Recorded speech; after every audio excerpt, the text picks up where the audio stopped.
Hello, everybody! Happy Wednesday. Hello. We're gonna dive right in with a recap of what has been happening because we've had a lot of gaps between sessions and folks in and out. So I want to recap for everybody what's been going on, and then we will dive right into the game. So I'm gonna go back a few episodes and recap from episode 60 to now. So essentially, the party had a group dream in which they were seeing large buildings reflected in the sky, kind of upside down above the planet Terra. Above table, you know that these are skyscrapers. And you were awakened by screams in which you found a individual, a pixie archdruid by the name of Vafa, trying a wounded pixie, trying to fight off a treant that was starting to become corrupted. There was evidence of festering on this creature. You dispatched the treant and saved the archdruid, who, in thanks for what you did for her, essentially she guided you to the hidden elven village of Aurelia, which is essentially a treehouse village that is hidden by a magical kind of illusion that misdirects people from going to that village unless they know what to look for. To basically check and make sure that more people are still alive, because what you found was, to the north, near where Morrigan the Great has her seat of power, the arboreal throne, is frozen. Literally frozen. Completely frozen over. And that Vafa was not sure whether or not other archdruids survived. She only knew that she had been able to escape and fleed because she was a newly minted archdruid and not nearly as experienced as some of the others, due to some unfortunate roles of what's happening in the background of y'all's story, because the world still moves, even if you don't interact with certain things. You also discovered a few things about the world, particularly in the area of the Amare Wilds. There are ley lines here. They can be seen by the dead and Dirk. During this time, as you are conversing with Archdruid Vafa and making your next moves, Nikita was in a mysterious magical sleep. During that time, Nikita was seeing visions of her past and things that she went through as a child, revealing the face of her father, her mother, and her sibling. And upon arriving in Aurelia, it became clear very quickly that Nikita was reunited with her father and her younger brother. There were some very emotionally charged conversations, arguments, etc. You all met a colorful cast of different characters, including the archdruids of Aurelia, Itala, Chiane, and Dima, who is Nikita's father. Nikita learned of the unfortunate fate of her mother, who has long since passed. Was able to meet some other family members as well that are based out of Aurelia. And during this time, the party was able to recoup and gather and decide on their next moves, having exchanged information with the appropriate people, and deciding how to move forward. During this time, Elder Arshuradima spoke to the party and to Nikita and indicated to them that Conathor, Nikita's younger brother, was the best possible guide to get them to where they needed to go safely. After some debate about the safety of her younger brother, the party eventually relented and allowed it. Conathor then, after, some goodbyes with everyone that you met, and talking to other family members, you were able to move forward with Conathor leading the party. And per the request of the party, you were able to go to the very fun, very mystical pumpkin house, which is known as the fairy shop, which you have learned is not the only fairy shop. And the fairy that you met is not the only fairy who runs the fairy shop. Priscilla was very wily and tried very, very hard to get blood, names, etc. from all of you. And managed to, you all were smart enough and educated enough by your guides in the past, both Wolf and Conathor, to not give those things up. And in exchange, you received, for other trinkets and things, a variety of wonderful pieces of equipment, spells, magical items, etc. to help you in your journey. And last but certainly not least, during that time, you were treated to some special water, supposedly, from Priscilla. I believe the joke was that it was bath water, fairy bath water, which you all drank and were able to level up to level 10. So the party is now level 10. NPCs not included, because NPCs tend to be higher level, for the most part, than the party, with the exception of Wolf, R.I.P. Wolf.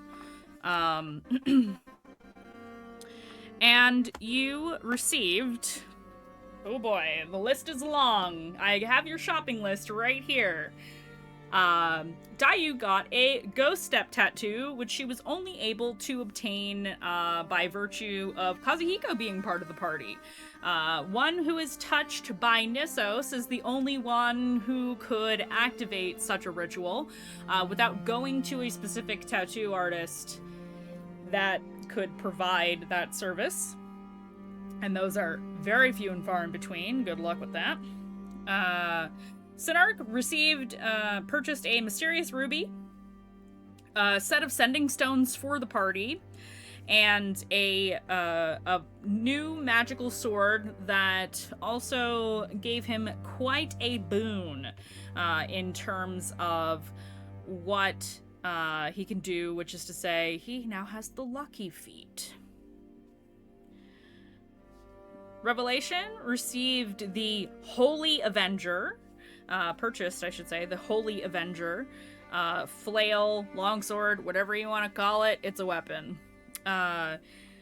Nikita received, though Nikita was not present last episode, I will fill you all in on what she received. She received a gauntlet that covers her arm, that has boosted her armor class. Counts as a shield for the rules lawyers in chat. First of all, this is my game. Second of all, it counts as a shield.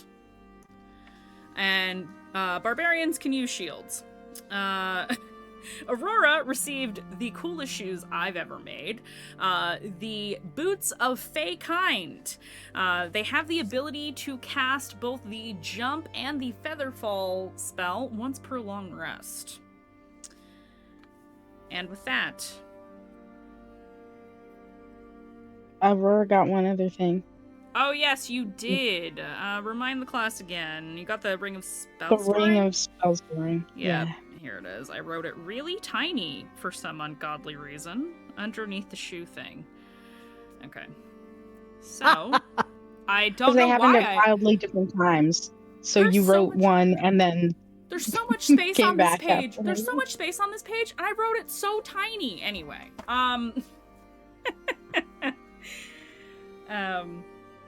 so, now we begin. you have been traveling for a couple of days. This is a couple of days after the fairy shop interactions with Priscilla.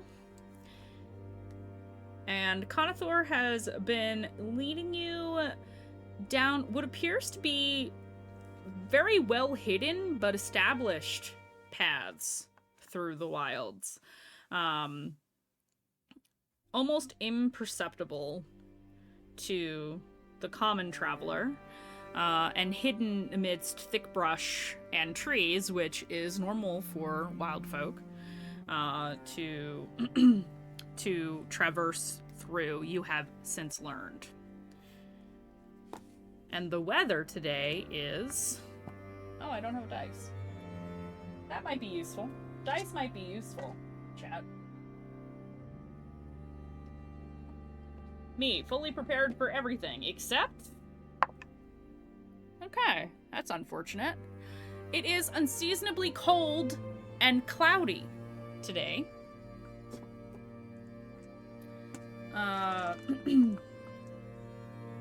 It has gotten colder, I would say, notably so, in the time that you've been traveling towards the north.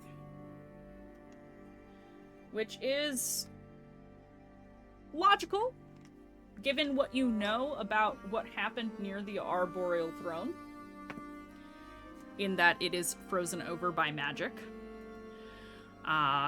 Currently, where you are today, it is cloudy, it is a little later in the day, and you have crossed over, a ravine. There was a kind of a rope bridge that you had to cross over, where there is a, like a small, more like a creek than a river.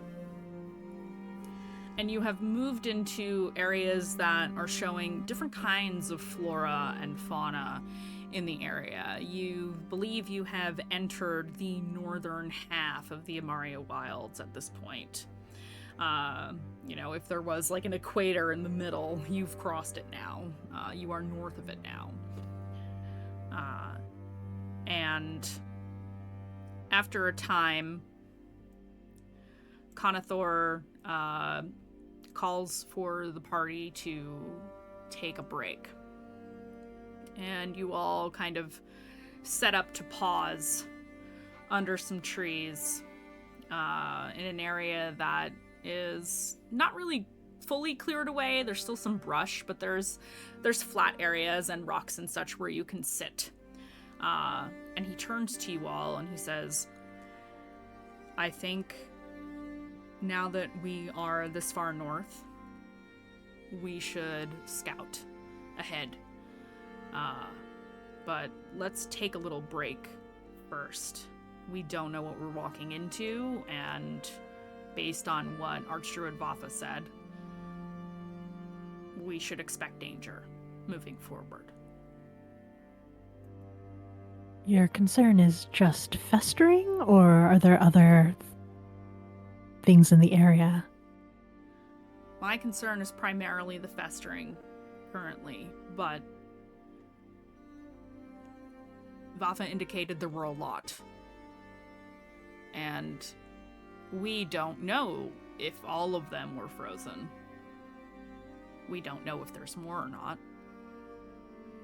And there's always, you know, the usual type of dangers. Bandits, though they're becoming less common, it seems. Now I know why. There's bigger, scarier monsters here than people. And, you know, the usual wildlife, errant fey creature. Those kinds of things, but as far as real threats, I would expect the festering.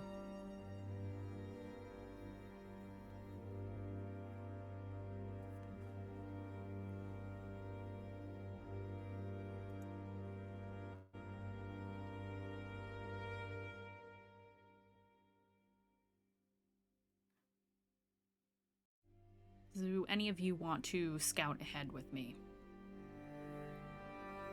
I can go with you. Fast Or... and quiet. That might be better. that could work. We can kind of fan out since we have these, and he holds up his sending stone, tucks it away in a pocket in his jacket. Well, let's rest for a few, and then we can move forward. Is everybody all right? Does anybody need anything? Should I pop up the hut just in case? No. So we have a visual point to return to? He shakes his head. Not necessary. We are in an area where there shouldn't be any movement. Shouldn't be. Okay. It's also, I don't know if you all have noticed this, but it's been moving less frequently. I think something's wrong. I thought that perhaps that was just because we were in your company. Even though it won't move while I am present to make our path easier, it's... when you live here long enough, you can kind of feel it. Sometimes the ground will rumble just a little. Sometimes the wind will catch a certain scent just a little bit. And I haven't been noticing that as much. This might be stupid, but things are frozen now, so maybe... It could be. It could be. You know, if the movement of the forest comes from the arboreal throne, if that area is frozen, you may be right. Nobody really knows why the wilds move about as they do. Some say that it's actually an illusion and movement doesn't truly happen, but I've seen otherwise. I've seen people become physically displaced. Travelers who weren't prepared, wanderers who didn't know better.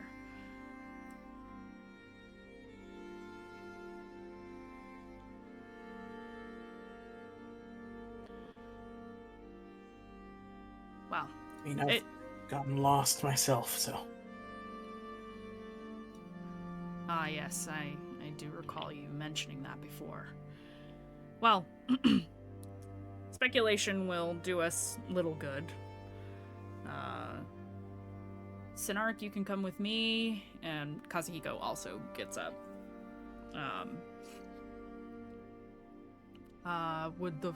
Will the four of you stay here, just in case? Keep your sending stones on you?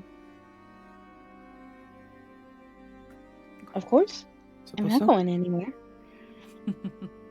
Make yourselves comfortable. We'll be back. Be safe. Will do. And he will depart with you, Sinark, and Kazuhiko. Boys Club.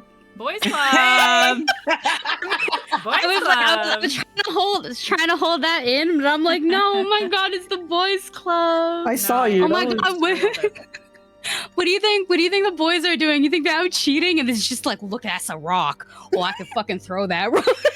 That's all I can think about. Oh my god. I love Is it. that fucking meme? I'm sorry. Oh, Boys Night God. Out. Boys Night Out. Boys Night Out. So you you continue forward. Sin, as you do so, I would love survival checks from all of our boys. So I'm gonna start with Kazu. That's cocked. Let me do it again. I'm gonna use the tiny dice. The big one gets stuck on this. Oh, that's good. Okay. Like one of the few things I don't have like proficiency in. That's okay. Rogues. That's Yeah, all well. right. Mhm. It's Damage still an if I got- 18, which is nice. Excellent. Kazuhiko got a 22, because of course he did. Kanathor. Not bad. Kanathor got an 18. You got a what? 18. Nice. You are matchy-matchy with Conathor. So, the three of you kind of fan out and search for evidence of any kind of life, any kind of movement, anything that's not the typical natural presence of animals and birds and such. And you do have some success. There are tracks here. And both you, Sin, well, really everybody finds them, but the direction Conathor went didn't have tracks, per se. You find what look to be wolf footprints. So you're seeing tracks that look to be of a very large dog or wolf size. You see multiple sets of tracks. And after a few minutes, when you reconvene with Kazuhiko and Conathor, Kazuhiko looks to you both and he says, there are a variety of different kinds of tracks. They look to be lupine in nature. I did see some scorch marks on some of the trees. I didn't smell smoke, so it may not be recent.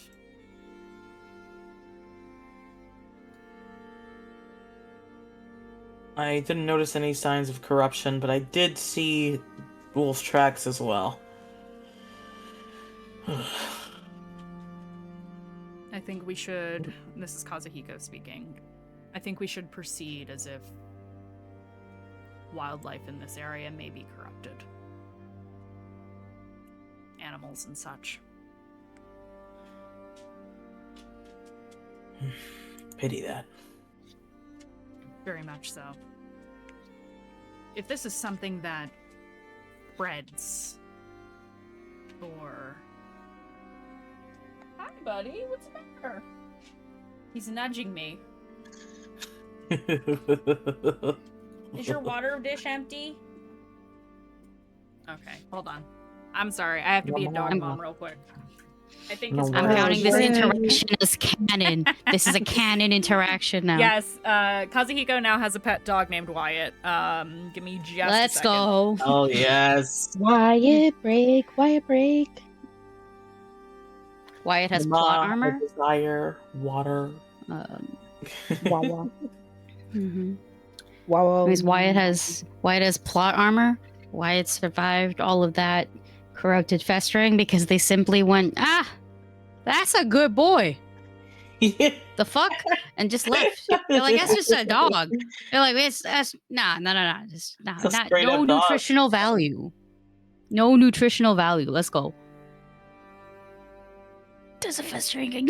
No, yeah. I don't think the festering cares about nutritional value.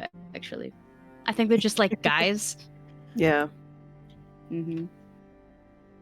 just consume. Destroy. Whenever I think about festering, I also think about one of my favorite horror podcasts, which is Old Gods of Appalachia. Like, they have a story right near the beginning that has like people who have been like carved out from the inside by like heat and like nastiness, and I'm like, that's my touchstone whenever I'm like thinking of the festering. The festering reminds me of a very specific scene in the It Chapter 1 when they're showing Mike, the black kid's backstory. Oh no. No, it's because That book there's is like so a bunch fucked of up. charred hands. There's a bunch of charred hands behind a Yeah. door. That's what Oh. I picture when I think of the festering. Just that, but like, trying to grab you or trying to get out. That specifically. Mm-hmm. And I'm not talking about the book. I was talking about the movies. Me taking a note. Mm-hmm. Wait. Sorry about that. I am back. It was his water dish. I was right. Normally he only like boops me like that. Without the grumbling is when he wants water. Are you happy now? You look happy. Got water dripping off Mother, your I am face. parched. That's Yeah, Mama. sometimes I don't catch it because he'll like chug it randomly, and I won't know that it's empty, so he'll tell me. hmm Yeah, murder your thirst, everyone. Like my dog, you should hydrate. Sorry about that. Do you Let's ever picture continue. Wyatt's voice?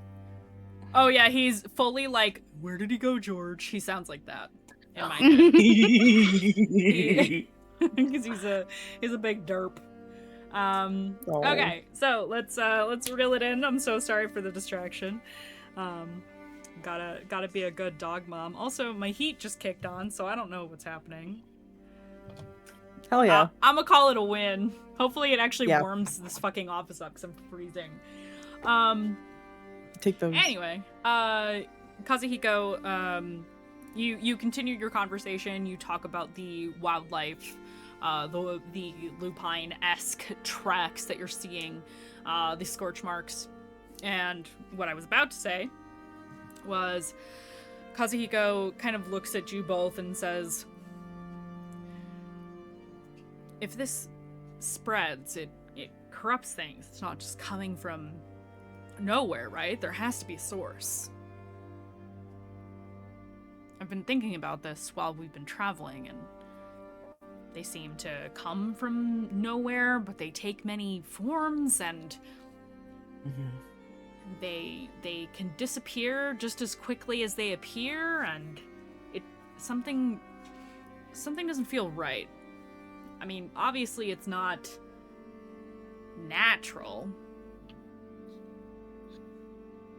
right? It's Right. I have a theory. I'd love to hear your thoughts. So, and he looks at Kamathor and he's like, this information that I've been told not to share widely, but underneath the veil of night, that is where what caused the shattering is sealed. Right? And so, what this thing is its minions. And since it can take so many shapes, since it killed so much, what if it left an imprint? What if it can summon anything that it's destroyed? Or more easily take over what it's already killed before? That would make sense. That would make sense. If it adapts also- that quickly or can steal the shape of anything it may have killed. But that worries me. That worries me as well. The only real humanoid we've seen that isn't giant is the Knave Lord.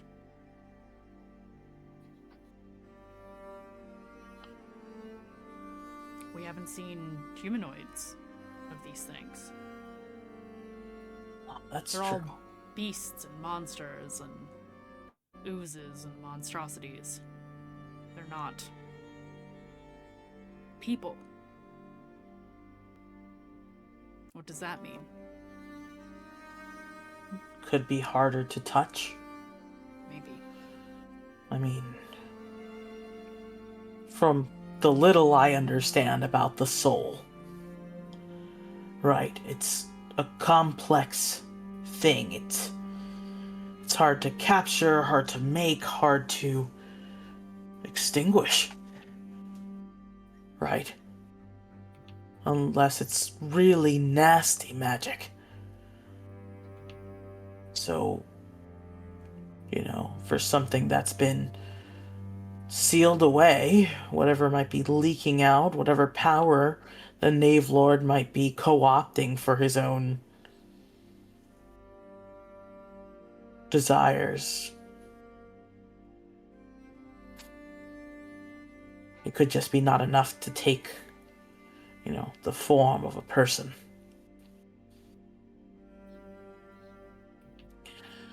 But I worry that the closer that we get to the barrier weakening further and further, I'm scared of what it might throw against us. What images it might conjure up.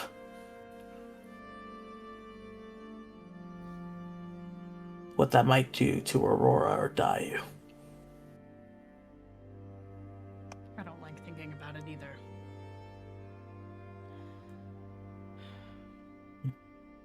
We need to get to the bottom of this. I feel as though all these months, all this fighting and struggling and traveling, it feels like we are no closer to answers.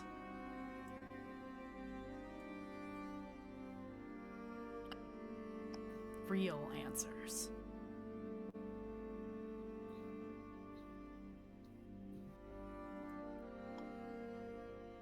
I still think about it when we're falling asleep, the way the Knave Lord just disappeared that one day. It doesn't make any sense. No, there's something acting out here. There's too much that we're not seeing.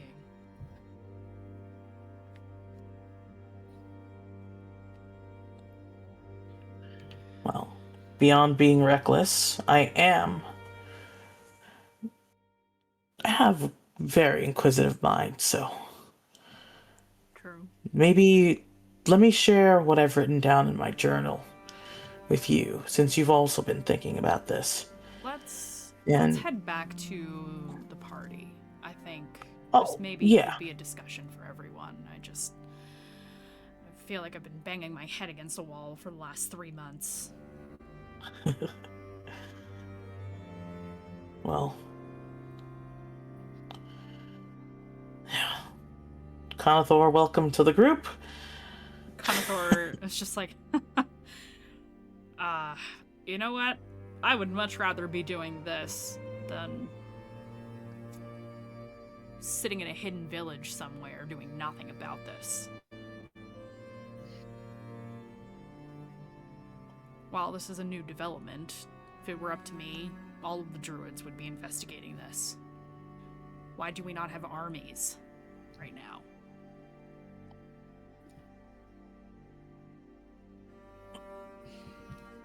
I ask that in my head all the time, honestly. I think it's easy to manipulate mobs of people when it comes down to it, with an ideal, with a thing that we should act, and we should act in this certain way. A small group, it's easier to hold on to that center, the core of what you might desire. True. At the same time, you're only a couple people. It's a trade-off. Well, a skilled druid is worth 10 commoners in terms of combat ability. So, maybe we can make a difference regardless. My father did mention that he heard from Okurai that there were troop movements coming in from other countries, Southmore, Elysia. I haven't heard anything about Fouchus in a while, but those damn bureaucratic mages. Shakes his head. Bureaucracy. They don't help anyone unless they have something to gain from it. They never have, they never will. And those of the Bracket Sea, well, they can't all walk on land, so they can't help us much, even if they want to. The Queen's not going to leave her place of power. She's to protect it.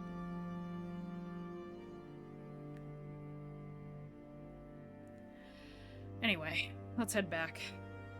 You guys are heading back to... You're not terribly far away. You're not like hours away from the party. You've stayed within like a 30-minute walk, just scouting ahead to see what there is to see. And you do eventually come back to everyone. For the girly pops, what are you all up to before the boys return? Braiding each other's hair. Yeah, But, like, no, for real. Nails. Yeah, it's like, you wanna braid hair? Dahlia kind of wants to braid hair. Nikki's gonna be like on the lookout. You could be braiding her hair. Mhm. You're like all the way here, and I'm like stretching my arms. Yeah, you're. But by keeping the an end of eye it, you got that tangled braid. keeping an Small eye pops on. out. Are you keeping an eye on the perimeter? Yeah. Give me a perception check. Perception. Could I do it for hearing? Because I'm Sure. definitely not focusing visually, but like, rabbit ears. This is a visual thing, really. oh, okay. If you Seven. if you want to be looking around, you absolutely can. Yeah, I'll cheat. Thanks. Braiding hair, plotting murder. It's fine. Dahlia's distracting the hell out of me, man. I have that literally effect just on mouthed people. titties, so Nikita is very distracted Mm. because Yeah. we all know Dayu got boba. Them breasts, they do bounce boobily. Oh my god. That's how I introduced her, man. What the fuck True. did I say? I I got a 29. Jesus Thank God. Christ. Thank you, like level 10 for giving even more expertise. Yeah. Bards kick ass at high levels. I don't care what anybody says. True. People talk shit on bards. Bards are the coolest. They're broken.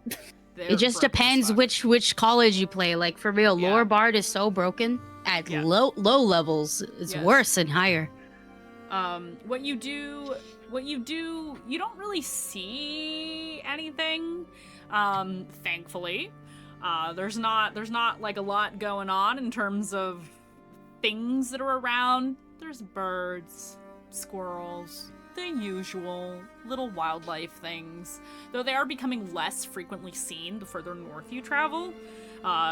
You realize looking back, you've seen a lot more of that in the south. Animals are smart. They run away from danger, so they're all in the south. But you do hear little bits and pieces and strain from the boys as they're talking on the way back. So you do catch, like, they're far enough away that you can't make out the words, but you do hear that they're chatting and walking and they're on their way back. And you hear them very easily once they do walk back into the camp.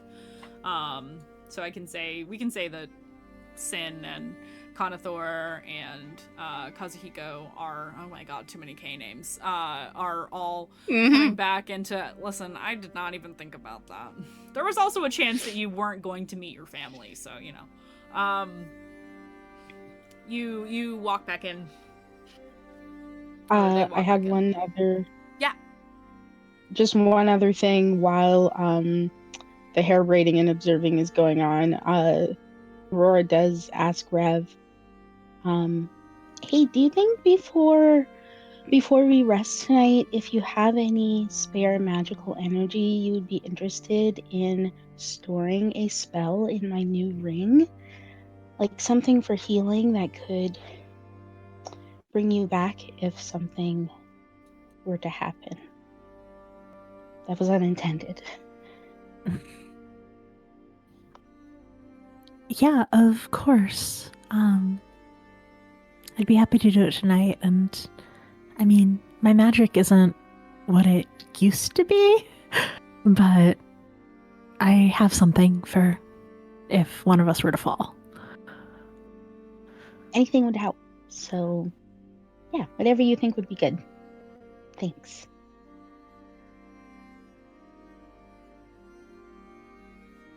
And I won't hit you next time.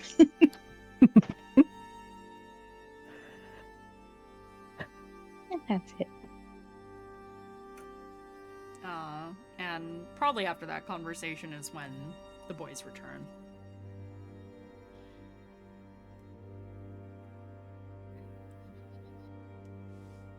Kazu, Anything out there? Back.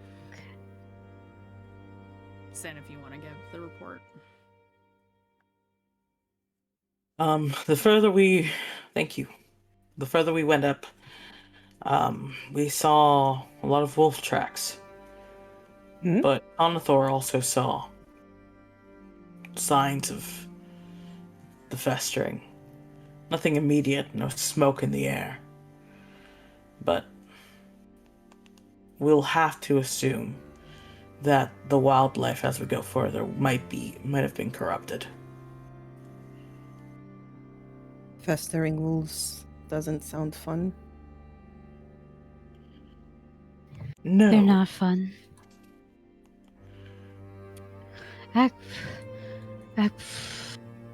Oh, I didn't think about that. They're going this far, actually. I look for my sister. You're looking for Maylin? Yeah, she's Mhm. around.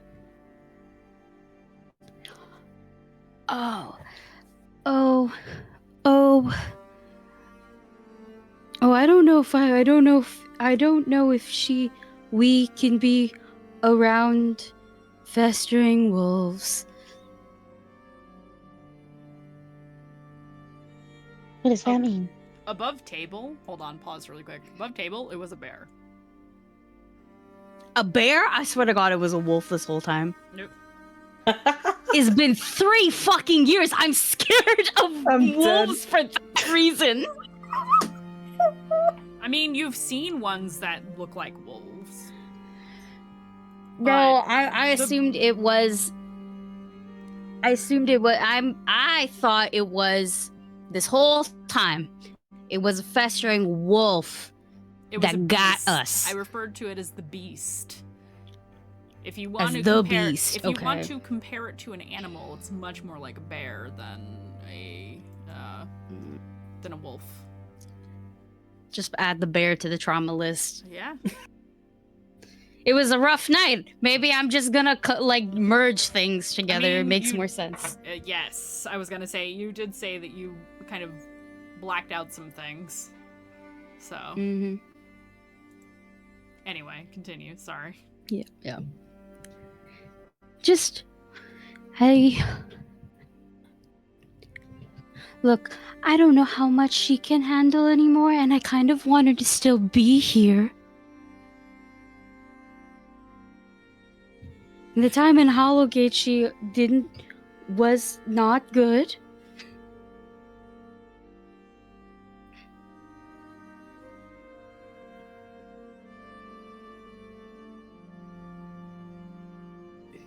Maylin is near you, and she's like, I'm literally right here. I'm kind of just talking to everybody at once now. Okay. Well, you know, we've seen lots of festering on this journey, and I haven't disappeared yet, so I think as long as you have Yeah, but the if book, it's... the book. Yeah, I know, I still have the book, but if it's a bear-wolf thing...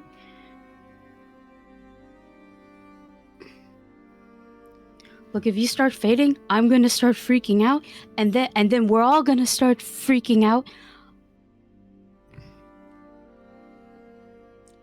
Dayu, I mean this in the gentlest way possible. And Kazu is watching this conversation as well. He's just like, uh-oh, here it comes. I'm gonna say this as gently as possible. I'm already dead. I can't get any more dead than this. Would you like to ask that to Wolf? Is Wolf more dead or less dead than you? Last I checked, that Deathwalker didn't hit me, so I don't want to be insensitive about Wolf. I'm very sad that Wolf is gone. But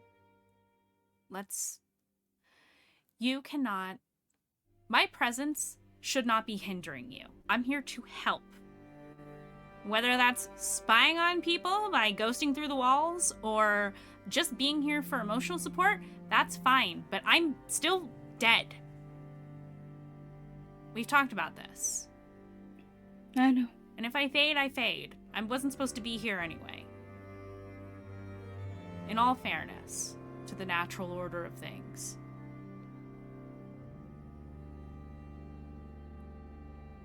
And I'm sorry. I don't think anything is a part of the natural order anymore with how weird shit's been. That's fair. Those buildings were really weird. They did not look like they were from this planet. So...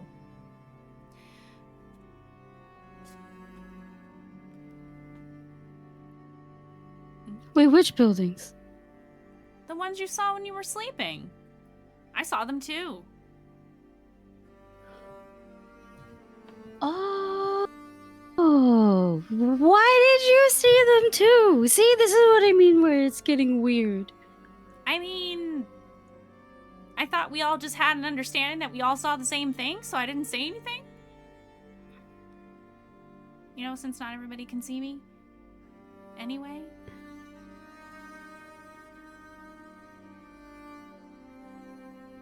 Oh god, now I have more questions. Now he just starts like massaging.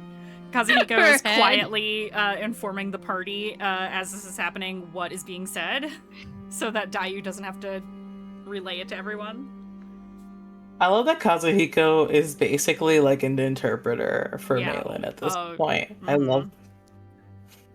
Yeah, and since like, does she dream? Like he's whispering to Kazuhiko, like very close to like almost shaking him. He's like, does she dream? Do dead people dream? How does she see that? No, wait, this is not the time. And he's, but he's like also like sort of like staring intently at Kazuhiko. Pretty sure I was awake. I think. I don't know. It's kind of hard to tell. Isn't death sleep anyway? Sorta?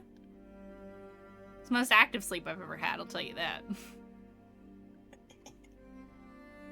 Kazuhiko was just like... face palming. She says she was awake, but that death is like dreaming. So, interpret that how you will.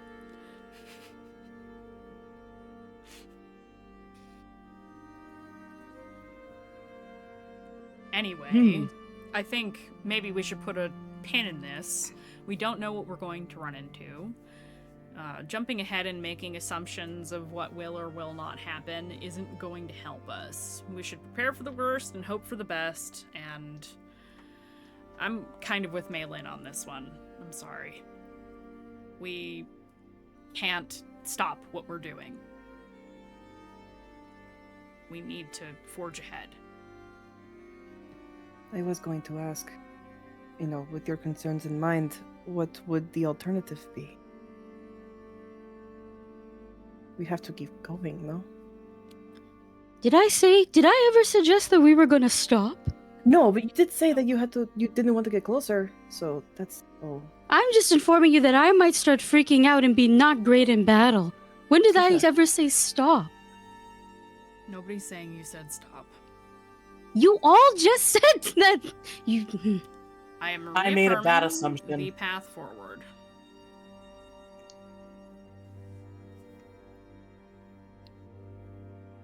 Dayu, So we're all are we going gonna to keep each other safe.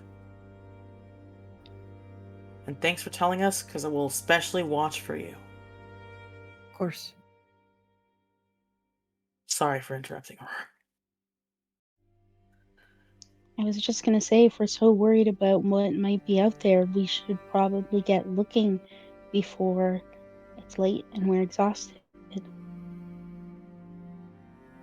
The way forward seems safe for now.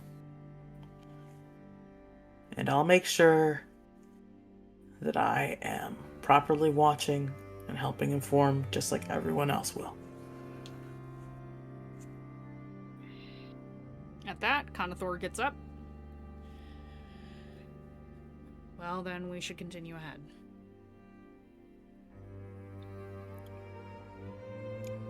Rev would like to fall into line with Conathor as we start moving because she has a question. Sure, yeah. So the party packs up, gets moving, and you fall into step with Conathor. He kind of looks over at you to the corner of his eye, but he doesn't say anything unless you do. Yeah, the reason Rev did not go scouting is that she now has +1 stealth disadvantage, so she is sort of jingling next to him as she walks. Yeah. But she will ask after a moment, does Morgan control the shifting of the woods, or is it the will of the woods itself, something random? I was always taught that it is the will of the wilds. I don't know. I don't know Morgan. Many don't. She's become a bit of a recluse in her older age. So it could very well be. I mean, the legends say that the power of the arboreal throne is like that of being a god. So if she has that kind of power, then it would make sense. But I don't know for sure. I wish I did. I was trying to decide if it was better or worse that it seemed the shifting was slowing. I had the thought that if the woods can simply shift across the country, the corruption could be spread much easier than it is elsewhere.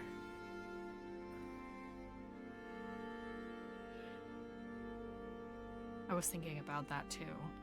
I unfortunately think it's worse. If she's controlling it and it's slowing down, then does that mean she's dying? Does that mean she's losing whatever battle she might be in? Does that mean she sacrificed herself to stop whatever onslaught supposedly happened? Based on what Vafa said? Is she alive? Is she dead? Does our nation have no leader now? I don't know. I don't feel good about any of it, though. I imagine things would be much worse already were she dead. So, I suppose we should hurry. Yes, we should.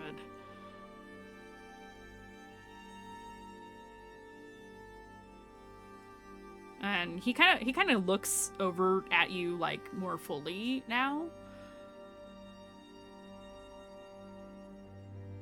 You remind me of... You actually remind me of Sin a little bit. Except where he likes to be front and center, you fade into the background.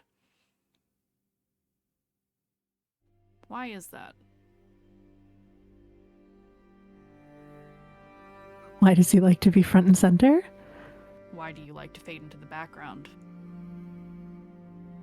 You know, despite the jingling making it obvious that you're here, I sometimes forget that you're part of this party. You don't talk much. Are you always like this, or is it because of the situation?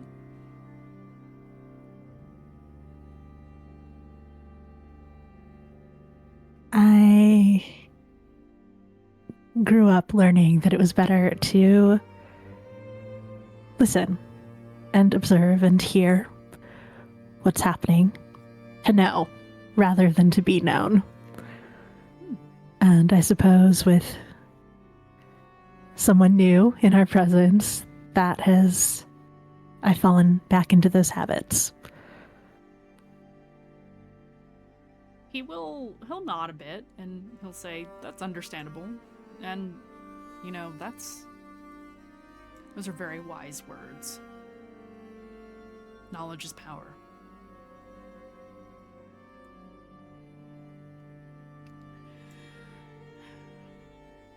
Yes, but I found that it's perhaps not the power that I wish to seek.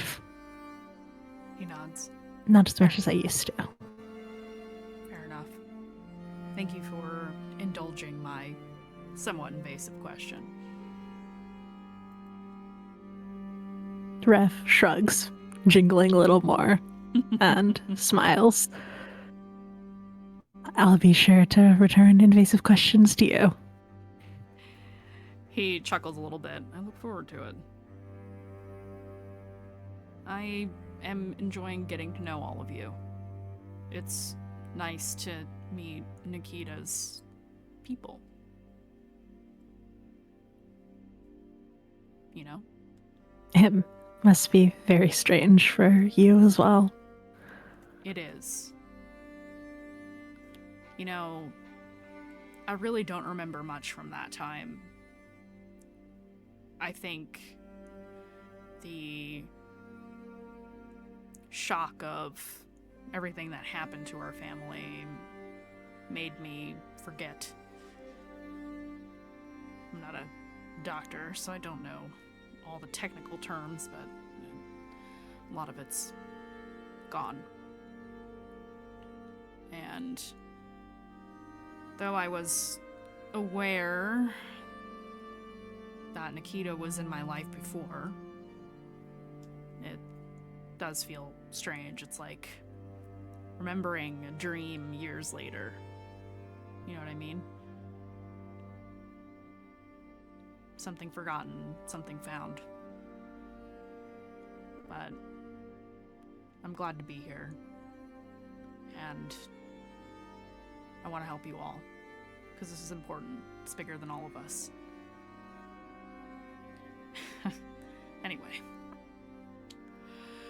He'll say a little bit louder over his shoulder, "Let's pick up the pace. I want to get some more progress in before nightfall." And you realize... Just because Rev is... Oh, sorry. Nope, you're good. Just because Rev is still Rev at the core, could I do a little insight on that? Absolutely. Yeah, insight check him.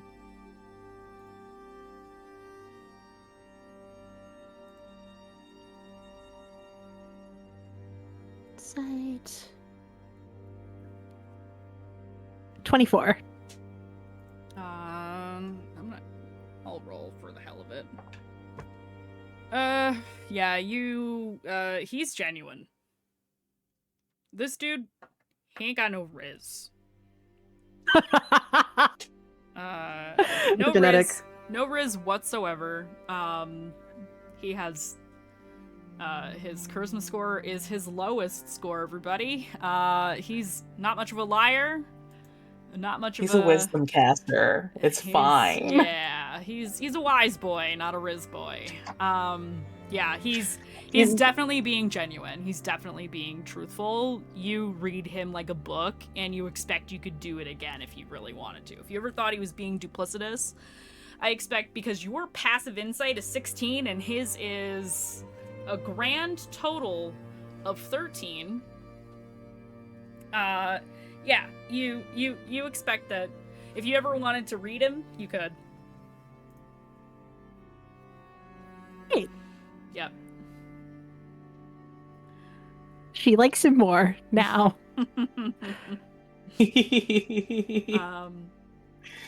But Aurora doesn't, because she shouts after he says that. She shouts, "You're gonna have to carry me if you want me to go any faster than this." How about you get your girlfriend to do it? I got it. Connoisseur laughs. Puppies. When we fall into like moving a little bit faster, like Sin has been sort of like hovering near Dayu, and I think because he's sweet little man, I think while they were scouting, he might have seen like a couple of pretty flowers that weren't dead. So he's got flowers that he wants to give to Rev, but he also he has some that he picked for everybody.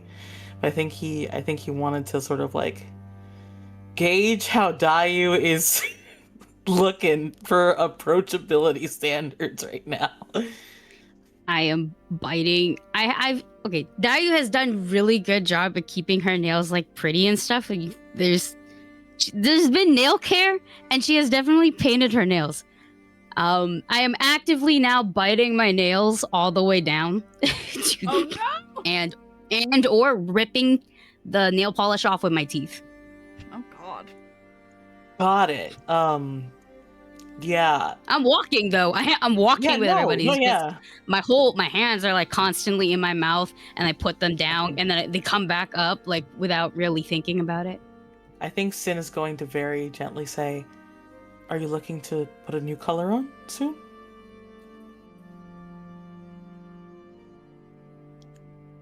Color? What color?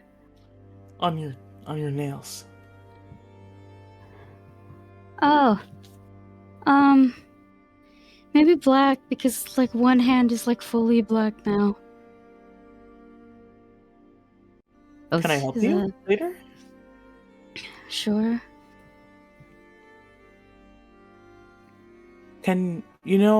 I picked some of these because I saw them and they were pretty. Reminded me of you girls.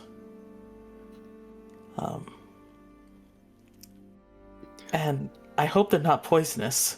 Do you mind taking a look? He holds up, yeah, like, I can. some very like I think they're like a white, like soft lily looking thing. He's like, I really hope they're not poisonous. I probably Can't make a poisonous plant check. Why is You this can make a fucking nature camera check. fucking You can moving? You can make a nature check if you want. If you were being serious, if you're joking, it's fine. Don't worry about it. Unfortunately, I think this girl is very autistic, so she's gonna do it. Valid. Mm-hmm. You know, we're rolling good today. 18. Okay. We is me, okay? It's the same, okay? You just turn it around like Wombo. It's not. Oh my god. It's not poisonous. Thanks. Sin is doing this on purpose to focus Dayu to maybe try and like help get out of this funk.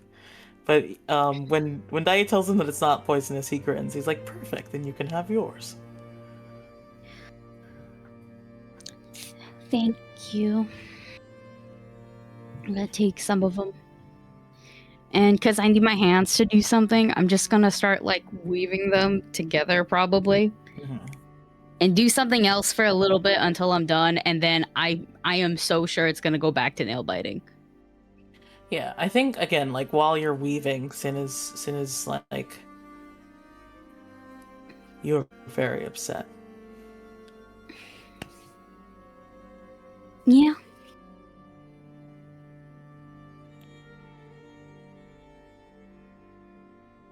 I'm sorry that we thought that you wanted to stop. This feels very much like Southmore again. I think that might have upset you extra.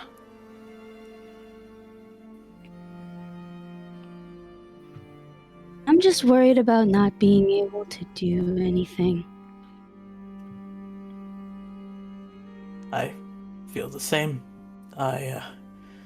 When I saw that they were lupine tracks, you know how much I wish for them to not look enough like dogs. Mm-hmm. I'm terrified. Look, the last time when that happened, I couldn't cast any magic for several days. You just didn't come to me.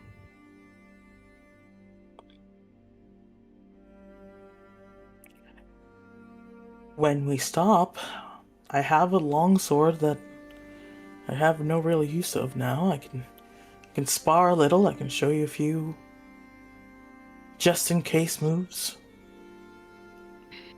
Maybe it's been a while. I have a sword too, but it's kind of just for show at this point.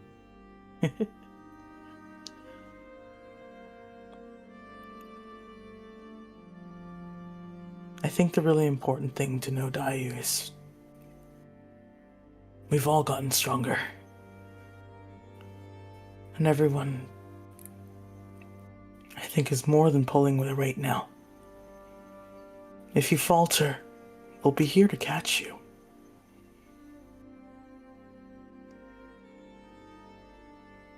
Just like if I fuck up, I know you've got my back. I can only get your back if I'm useful enough to catch you.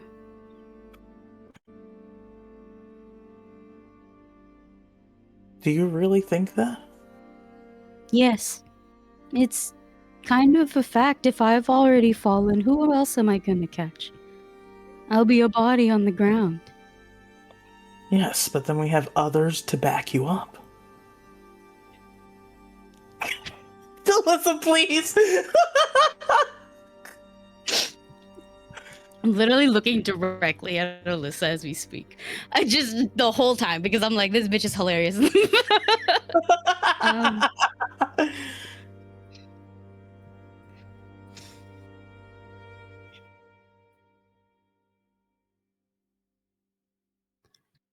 What was the last thing you said? Because we still, so I blank. Yeah, no. He's like, that's why there are others to support us.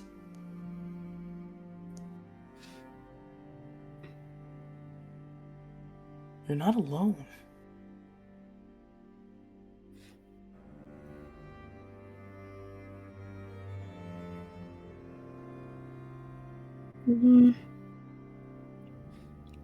If we all fall, then there's no point to this. And I'm really good at making sure you guys don't fall. Mm-hmm. That's the point of my usefulness, if we're being realistic. Okay. So what happens if I stop doing that? I'm no longer useful. And you start falling. Are you positive that that is the only outcome? Are you sure that we are so ill-equipped to get you back on track? I don't think we are ill-equipped. I think it is a waste of time. We're useful together. Mm-hmm. The same way chains are strong, but then there's a weak link. It's a weak link. I'm already rested.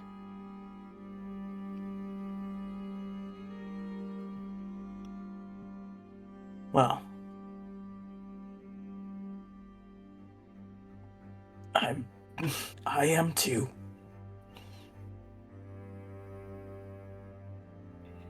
But I can't think that we're going to fail. I can think about it in the sense of like, I must be prepared. I must see what my weaknesses are. I must shore them up.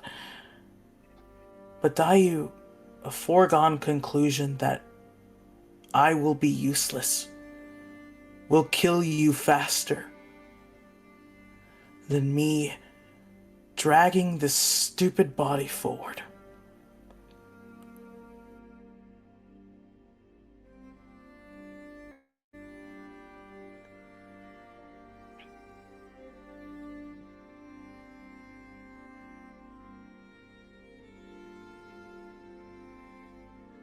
We can worry about being the broken chain as much as we like.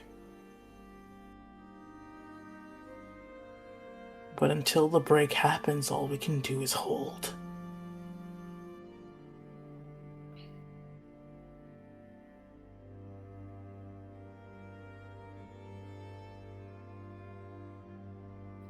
Well then, hold on. I will.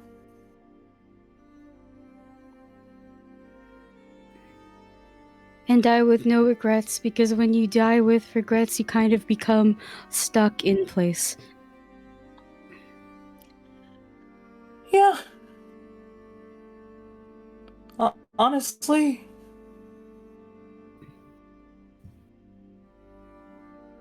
I think I'd try to haunt Rev, but I think that'd be fucked up.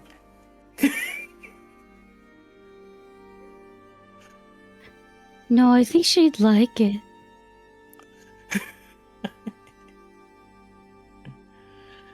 Yeah, I could make funny jokes all the time. She seems like the type who doesn't want the cat that you bring over. Oh, cat was a very specific thing for me to use. But I mean like the pet that your parents don't want, but then the pet becomes their pet. Yeah. I had a bird like that once.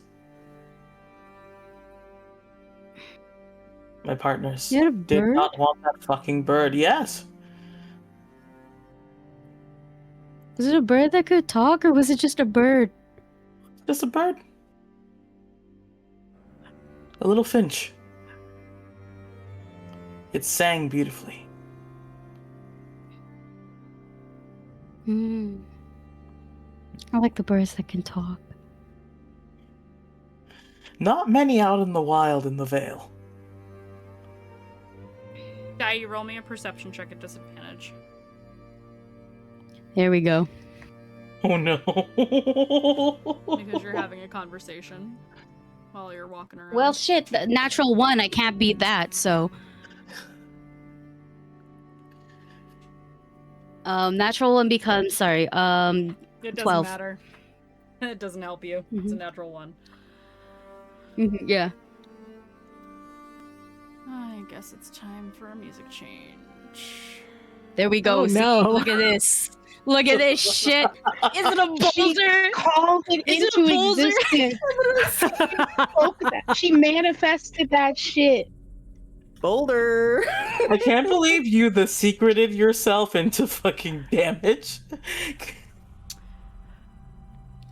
I could. You should just let me be nervous in peace. But joking. I'm joking. As you're having No rest this, for the wicked. as you're all walking along and having this conversation, you, who pride yourself as the most aware of the party, misses something. The day has gotten darker as the weather has gotten worse. It begins to rain. And though you do smell petrichor and damp earth, something else permeates your senses, and you all smell it too late. Moving through the trees are several figures, and while you all become alert to this and stop in your movements, you see... how many? Let's decide how many. 6 figures moving quickly through the brush. You smell festering. And bursting through the brush and the trees, leaving scorch marks in their wake and the smell of fire as the trees around you begin to burn. Festering beasts, just like the one you saw that day. Many of them, 6 of them. And that's not all.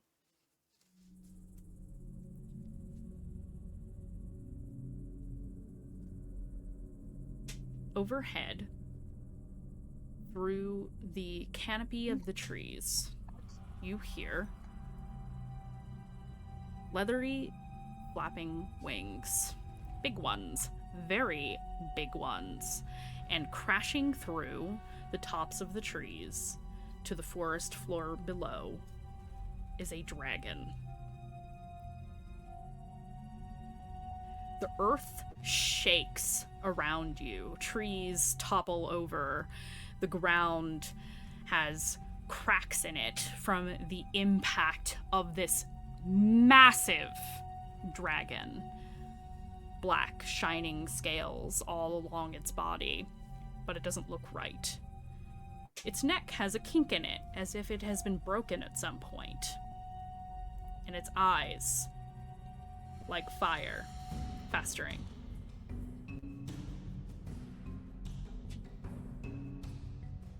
And with that,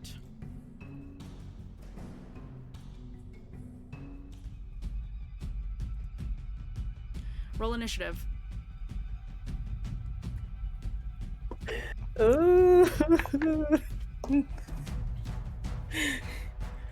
Suna's gonna curse under his fucking breath, like, how dare this happen right now? Oh no, I have makeup on. I know this song. I didn't rub. Yes, you did. Oh, no, you okay? I stopped myself I'm before like scared. rubbing my face. I'm sorry. I gotta turn Oh my that God. down. It's way too loud. I don't want it to overpower everyone. Dun, There we dun, go. dun, dun, dun, dun. Okay. The dragon. Do-do-do. Oh, that's really good, actually. Okay.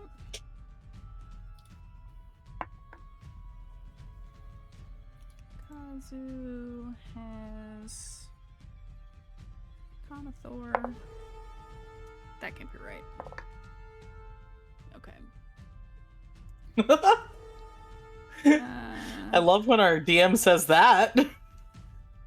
Beasts. I can't believe I'm having like a physical response to the music. Ha. Ha. Oh boy. Okay, which one has the My physical better response is a little bit. dex? That plus a DM reactions. Not 20. My boobs are Okay. sweating so Tiny bad. heart attack.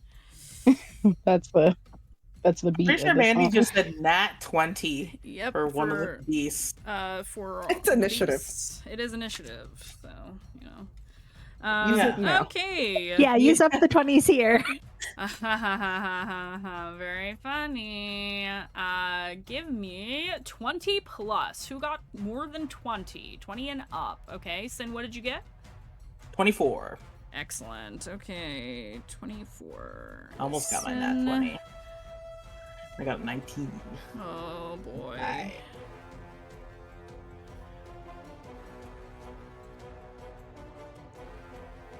Okay. 15 to 19. 15. Okay. For the Okay, I was first about to say, time. don't do this to Sorry. me. 15. Aurora. I got an 18. Oh. I'm sorry. I heard. I'm 8. nervous. I heard just 15. I went, why did you get 15? Nope, I said 15 to 19. Okay, 15 for Aurora, 18 for Dayu, 10 to 14.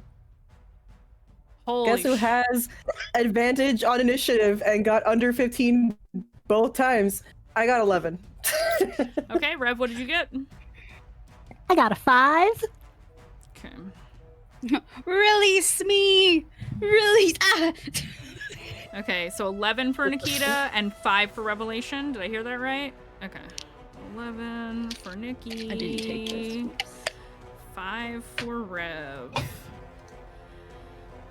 Okay, Aurora, let me look at your dex bonus. I want to see if you or Conathor go first. You guys are matchy-matchy. You have a 15. He has... Okay, yeah, Also- you go ahead of him. Oh. A boy is slow. Sucker. Yes, he's built to be a magical powerhouse, not an athletic powerhouse. No worries. Okay, Well, so I'm- first up. Oh boy, this is gonna be rough. We are going to do... Actually, we are an hour and 30 in, and we did start late, so let's take a quick break before we actually get into this. When we come back, we will start at the top of initiative with Synarch, and then we will go from there. So, everybody have a little 10-minute break, have a little snack, do your, hydrate, eat, stretch. We'll see you in 10. Bye. And we're back, everybody. Hello.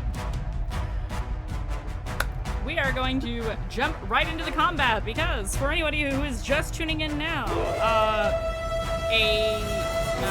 god, that's so loud. Oh, it's because my headphone got turned up really high.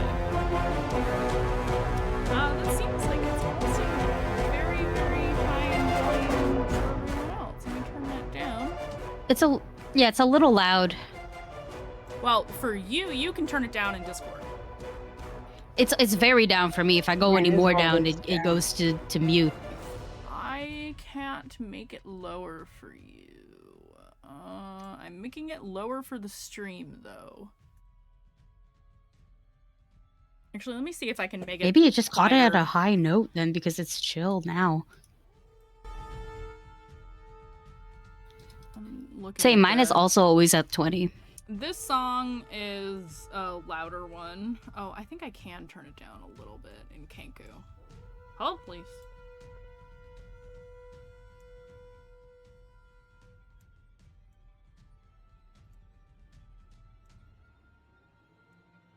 Okay. I have it turned down a little bit. On Kenku's side, so it actually should have been getting quieter for everyone. Did it get quieter for everyone? Okay. I think it did. There we go. Okay. Yeah, this battle music is much good louder man. than all the other ones I have. Okay, so we're going to jump directly into initiative because the party has gotten attacked by a pack of 6 festering beasts and a festering dragon. So that's happening. We're going to start at the top of initiative with Synarch, and then it is my turn. You're muted. Okay, how far ahead is the dragon from us? Like how close 60 feet. is it? Alright, that's perfect. The beasts So- are quickly approaching. They are roughly 40 feet. So the dragon is ahead of you all. The beasts are coming from your right. Oh, so basically like the side that I'm standing on with Dayu. Mhm. Fuck. Alright, that complicates things. Okay,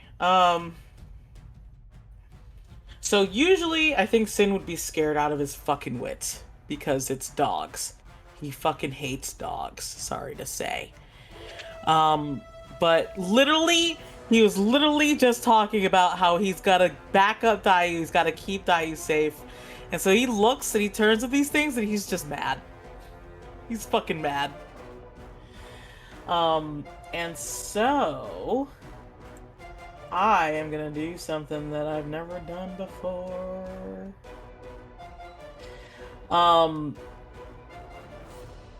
Because I would have done something different, but this just seems very cool.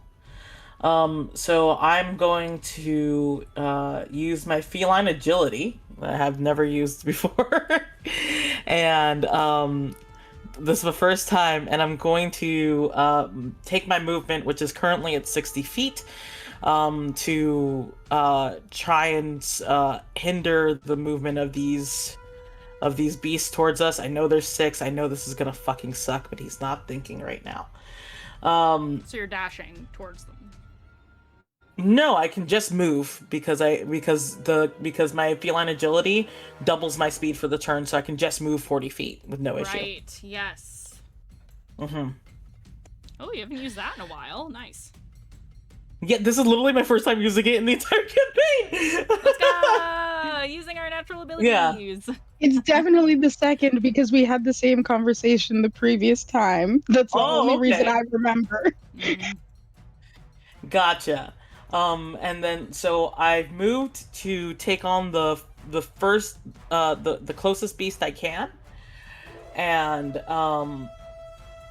this is my move, and then for my action, I'm going to simply attack. I'm gonna hit with actually no. I'm going to use a bonus action to do insightful fighting. And so basically I'm making a contested check, my insight versus this beast's what's it called? Deception. Okay. Yep. Alright, that is a 12 plus insight. That is 14. a natural 20 minus 2, 18. Damn. Okay, so I can't use sneak attack against that target without advantage, unfortunately. So I'm just going to attack. I'm going to attack with Dirk. And because I am dual wielding my +1 sword and Dirk, I get a +2 to hit. So let's start this guy off. That's a 5 plus 11, 16 to hit. Oh yeah. Yep, that hits. Okay. All right. And so that is going to be. We're gonna say this is 2d6. beast number 1 that you're attacking. Gotcha. Yep, and it's gonna be 2d6 plus 6. Unfortunately, no sneak attack. But that is 2 6s, 18 damage, 18 magical slashing with Dirk. Excellent. Anything else on your turn? No. Okay. Because that was all my action, bonus action, and movement. All I have is reactions right now. Excellent. Okay, it is my turn. The beast that you just attacked is going to attack you back. Okay. 18 AC. Yes. With disadvantage because of my cloak. That is correct. Thank you. Attack number 1 is... what is that? That is... Oops, I knocked it over. That was an 11 before. So disadvantage is... 11. That is +7 for the bite. So it hits you, because it hits 18. It just hits, even at disadvantage. You take 9 piercing damage. Okay. And 3 fire damage. Alright. Okay. That's for the first attack. Second attack. With claws. It's at disadvantage once again. This is 7 on the die, +7, 14, so it misses you on the second attack. Okay. Okay. These things have... How much movement do they have? 50. Excellent. Okay. Number 2 is going to go also for Sin. So, because they're not exactly smart. That is... This one gets 1 attack. It's only a 15, so it misses. The third one is going to go for... We're gonna say... Rev. So, actually, that's not disadvantage. That's just 1. That is a 15. I do not believe that hits your AC. No, it does not. Absolutely not. Okay, number 4 is going after Aurora. This one gets multiple attacks and misses. Number 5 is gonna go after Dayu. That is a total of 16. I don't think that hits you. Does that hit you? It does. That does hit me. Yes. It does hit you. So the first attack, which is a bite, is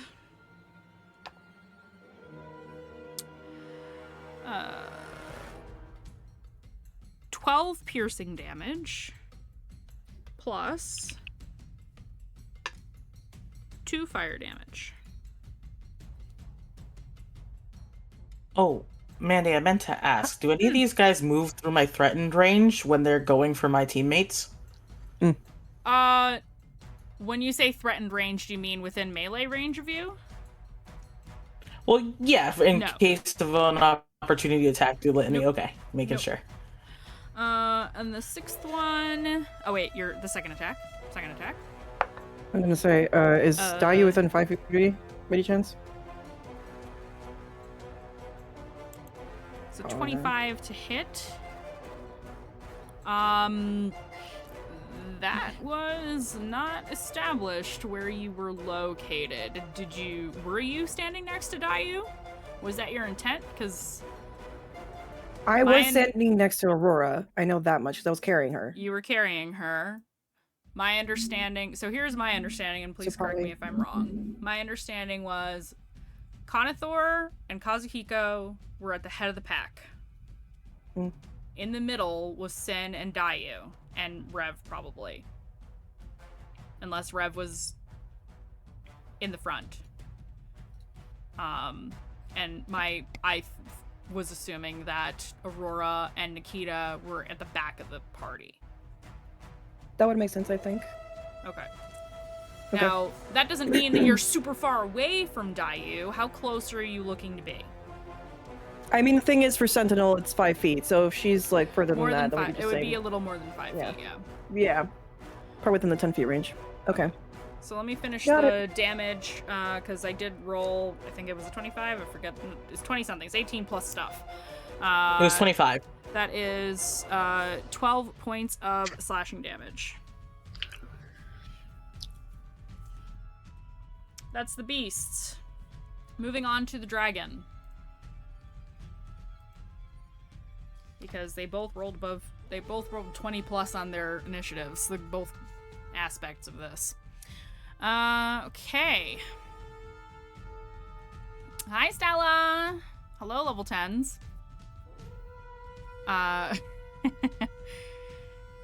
Let's see. We're going to say its frightful presence is activated. I need everyone to roll me a wisdom saving throw. Is this a save or magical effect? It is a save. Okay, so everyone gets +5 on their save. Excellent.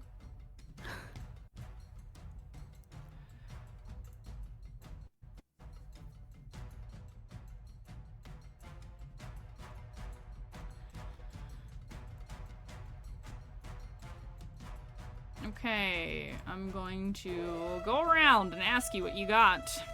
Sin, 17. you succeed. Aurora, 23. you succeed. Dayu, 22. succeed. Nikita, This wouldn't be a charm, any chance, would it? it is not. Great, natural one. Okay, you fail. Rev, You have a luck die. There's a luck die. You were you're just so gifted right. a luck die. I forget. They're in my notes tab. It's okay. That's why I'm yelling at you. Should I use it now or is it before? if you want to reuse it. You know if that you're want to. failing with a natural 1? Use it! No. Oh, Stop yelling at me. What did your Sorry, I'm espresso sorry. do for you? 13. What did it do for you? It's a 13. That's With still the a fail. +5 from Rev? Oh, +5. 13 + 5, 18. Okay, that's a success. Phew. Okay. Lucky you. And Rev, 22. 22. Let's roll for Kazu. And what's his initiative, by the way? Let's see. Kazu's initiative. He is at 16. Right before Rory. Let's see. Wisdom. His wisdom is, yes. He also gets the +5. So yeah, he super succeeds. Conathor. Unfortunately. Conathor. Thank you, Peanut Gallery. Conathor succeeds as well. So it seems that everybody except for Nikita, you succeeded on the reroll because of the bonus. So Correct. You all have succeeded, and that is creature. Okay, so since you were all successful, it cannot do Frightful Presence again to you within the next 24 hours. So we're gonna cross that off the list. Okay, and that one is going to be... That's actually its action, because it's not an attack. It is an ability. So, we'll move on. To Dayu, then Kazuhiko, then Aurora. 1 second. This is for me. Yeah, no, that's good. Dayu was freaking out. So much. Yeah. I mean, she said this would happen, and it did, but then they brought their friend. That's worse. Friendship is not always magic, but I think the beast fucking her up for a hot second kind of snaps her out of it a little bit. So I think what's gonna happen is I'm going to cast Aura of Vitality, which I have because I'm level 10 now. So just to read it, from starting from myself, I have a range of about 30 feet. So if you're within 30 feet of me, I can kind of heal you. This also is, I think it's concentration. Yeah, I can heal you as long as this thing kind of keeps up. And bonus action to heal, I'm going to use it to heal myself. And because of Magical Secrets is a bard spell, so I get an extra d6. The healing is 2d6, by the way. I'm only casting it at... I don't think it does anything. Yeah, it doesn't do anything to upcasting it, so... let me do that. Girl, there you go. I'm so good at healing, guys. I'm like really, really good at healing. Sorry, I think that's all. Cauldron That just should be redeemed 13. a long rest for the party. Everybody click the long rest button on your character sheets. I think it's a little early for that, but hey. Does that cancel out Yeah, my nothing- heal? Dude, can I have my bonus action back? Yes. I will allow it because it kind of Thank you. came through at the same time as you were saying it. Okay. Mm-hmm.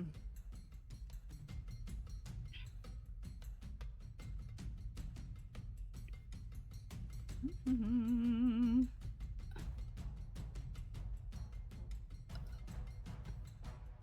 Okay. Ignore everything I just said, but except I will still keep Aura of Vitality up.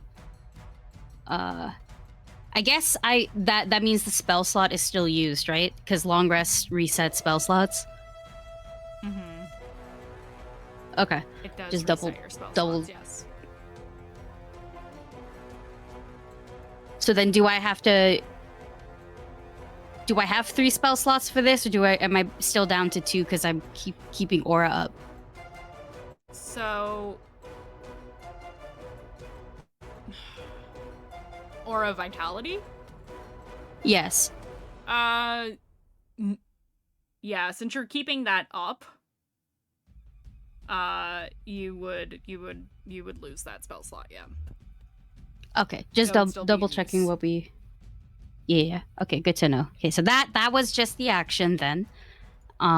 Still have a bonus action.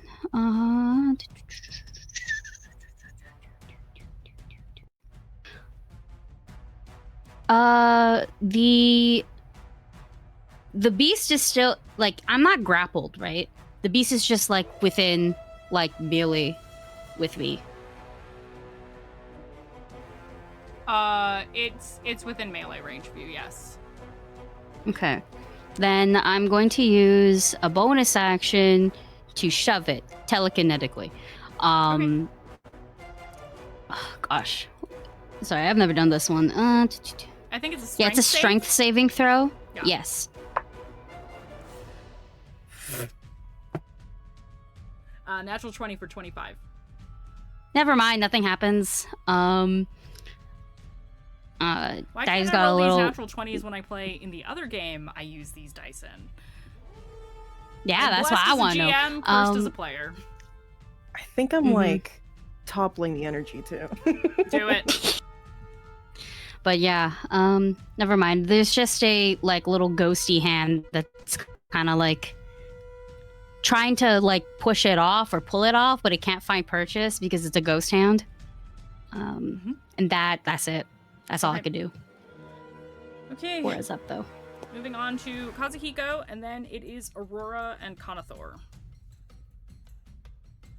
Kazuhiko is not fucking around. He is going to use his longbow, and he will utilize a new type of ammo that he has acquired. So we're going to do the longbow first, but he will be utilizing Arrow of Slaying. This particular variety is of dragon slaying. Oh yeah, that's good. He definitely hits. So this initial one is, it's 11 just for the initial hit, but the arrow, DC 17 Constitution saving throw.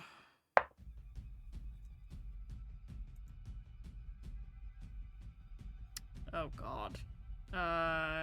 Definitely succeeds, but it takes half as much damage on a successful save, so I need 6 D10.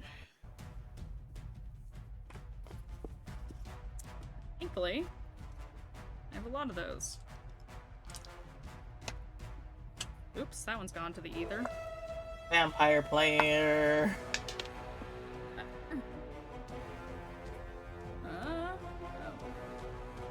Andy has real vampire dice. I Like, do, not even but D10s. I'm using the regular ones.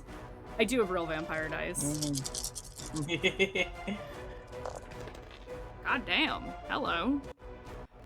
10, 17, 20, 24, 30, 36,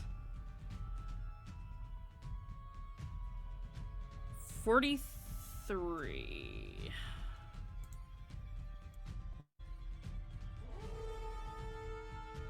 And I would round that up because NPC versus NPC, so that it is 22. For a total of 33 damage with the first attack. And he's going to knock another arrow because he's a badass motherfucker. I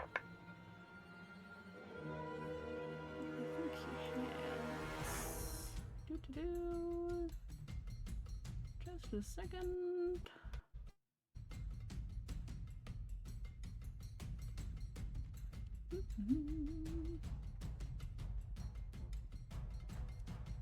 That's right. Increase your ability score. Okay.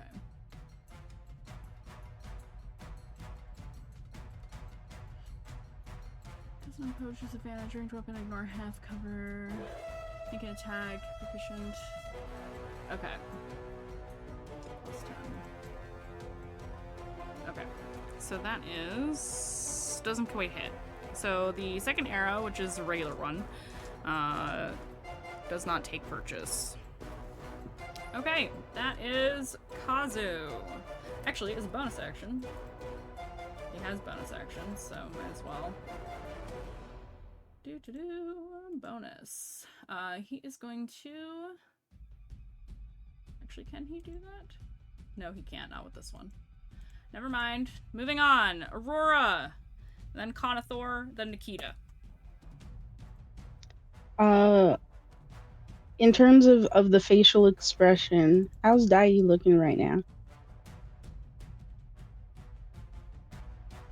Like, in terms of your stress, fear, etc.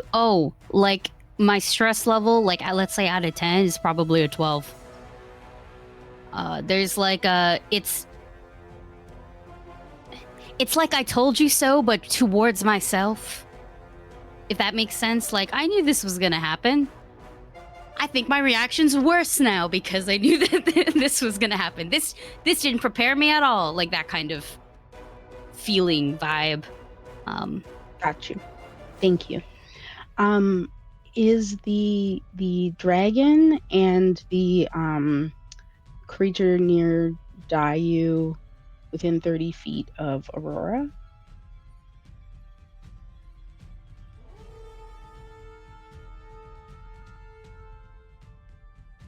Andy? Sorry, Hello? I was muted. Can you repeat what you said, please? Oh. Is the dragon and the creature near Dayu within 30 feet of Aurora? No, the dragon is from you probably more like 70 feet away because you are behind where Dayu and the others were. From the head of the party, the dragon is 60 feet away. Okay. So the creature near the creature near Dayu is one of the festering beasts. Yeah. So the entire party, like, how close together are we as a group, like from the end to the beginning? Then. So Sin. So imagine you guys were in a square. Sin is now 60 feet away. Dayu is probably roughly 15 feet from you because she hasn't moved yet. Nikita is right next to you, and Revelation is probably within 15 feet of you. Okay, so the creatures that are attacking us, other than Sin and the dragon, are within a 40-foot cube, you would say? Sure. Great. Then Aurora's going to look around and go, hang on, we can handle this, and cast slow around her. So that is a wisdom saving throw. Each creature of my choice within a 40-foot cube, up to 6 of them. Yes. So I think that's all of them if they're within that range. So the 40-foot, so within the 40-foot range of where you are, I know it's a cube that goes like up and down and all those things. That would hit 1, 2, 3, 4 of the festering beasts, only because Sin is separated from the party against 2 of them, and the other 4 are focused on the 4 of you. Is that okay? Yeah, because I think Sin's too far to capture both more than 4 of them and those 2, so just the 4 around us is good enough. Okay, excellent. And what's the save on that again?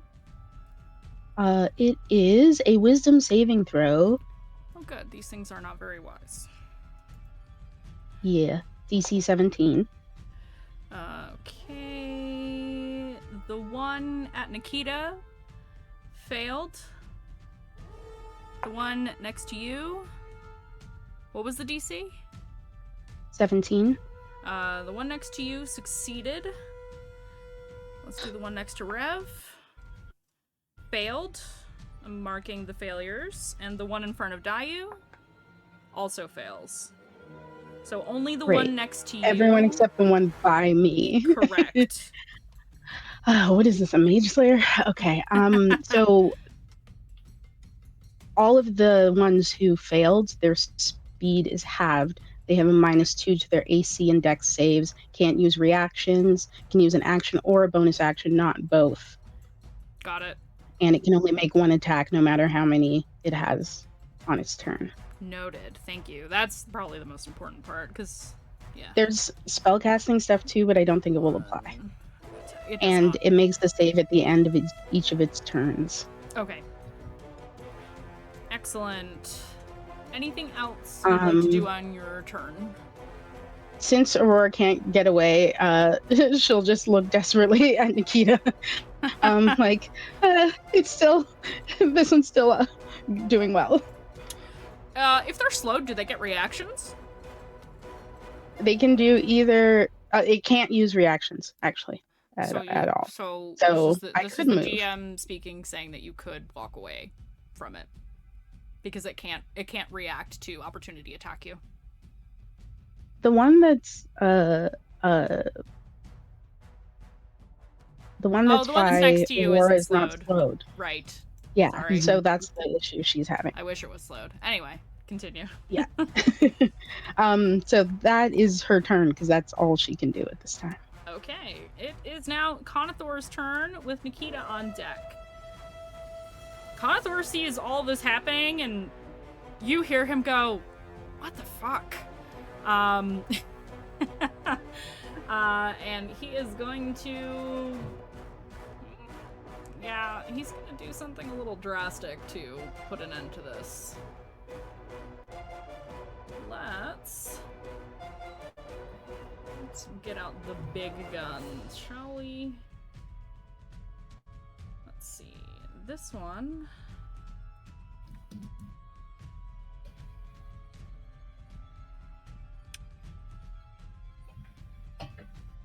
Okay.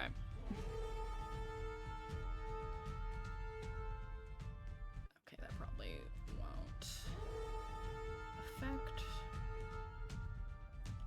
I think we're going to call lightning. Let's cast it at a high level. Why not?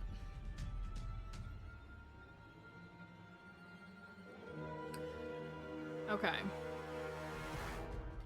He is going to center this spell over the dragon.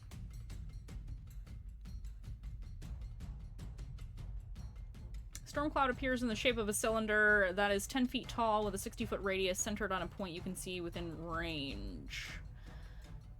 And directly above. Because you can now see the sky from where you are, he's able to cast this. Under the cloud, bolt of lightning, each creature within 5 feet, 3d10. Yeah, okay. So he's going to cast, and you watch as dark clouds start rolling in over the area where the dragon is. Pretty much the entire radius of that area for where the Festering dragon is. And because he cast it, he has the ability to strike it with lightning. And you hear thunder as the clouds roll in, and then you see a flash of blue-white light as it goes to strike the dragon. And this one is a saving throw, I believe. Yes, it is a dex save. Which the dragon and fails. The ones who fail, is it just the dragon, or are It's the just, other ones it's affected? the area of the dragon, because he doesn't want to hurt the party. Because if he strikes lightning right next to you, you also have to make the save. And he knows that. The dragon fails. That is 7d10 lightning damage. Because he cast it at the highest level he can cast at.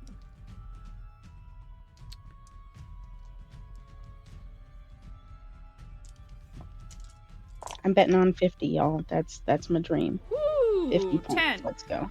20. 26. Let's see. 28.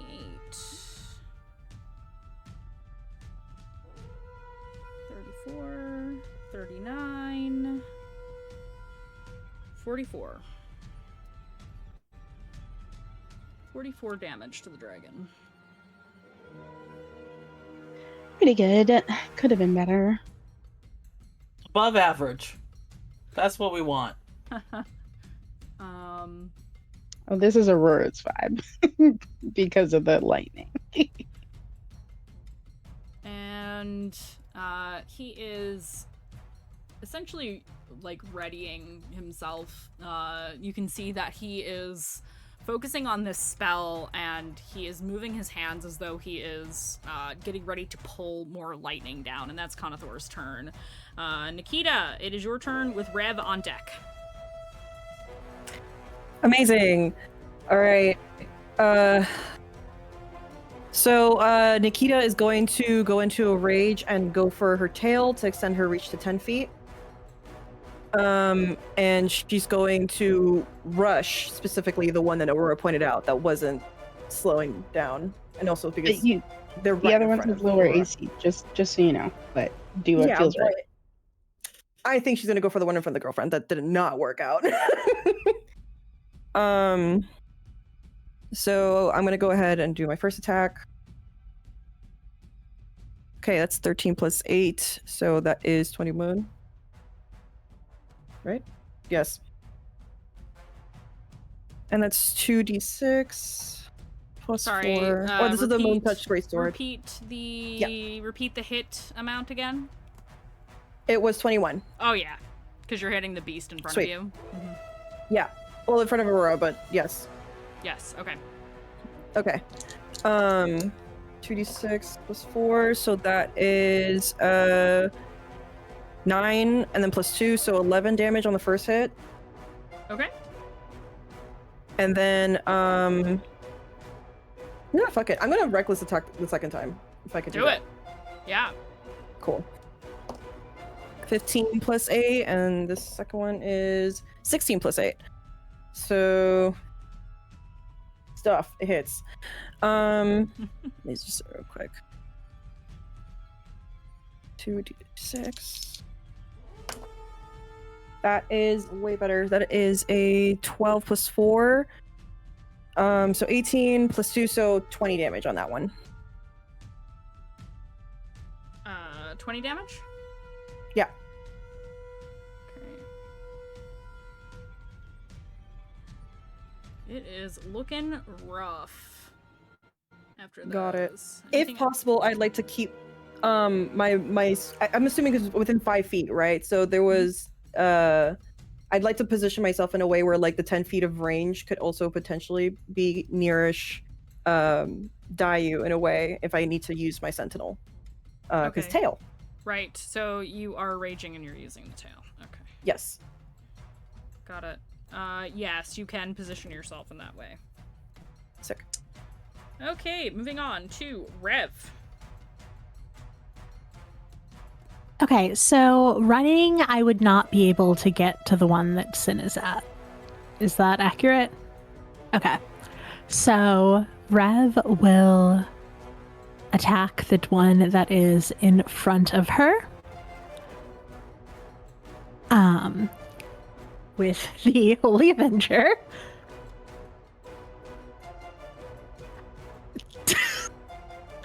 It's a nat 20. Let's go. So I will also use a smite on it. Do these count as undead or fiend?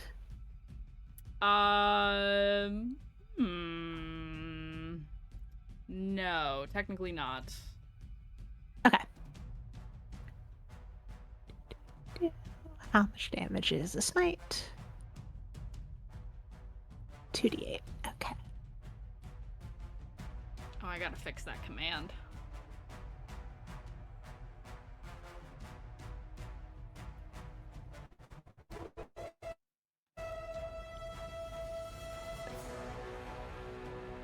So that is 38 damage. Does the radiant versus bludgeoning matter? Mm-mm. No, it doesn't have like immunities. Okay, yeah. This beast doesn't. You're talking about the one right in front of you, right? Yep. Yeah, describe your kill. Oh, amazing. So, yeah, I think that Rev is still getting used to the weight of this flail in her hand, and just reaches back and goes for it, striking it through its skull. And I think that she is also surprised by how well that went. Yeah. And will I have one more attack? Run to the nearest one that is between her and Sin. Her goal is to get as close to Sin as possible, while still attacking something. Okay. And that is a 12 plus 12 is 24 to hit. That hits.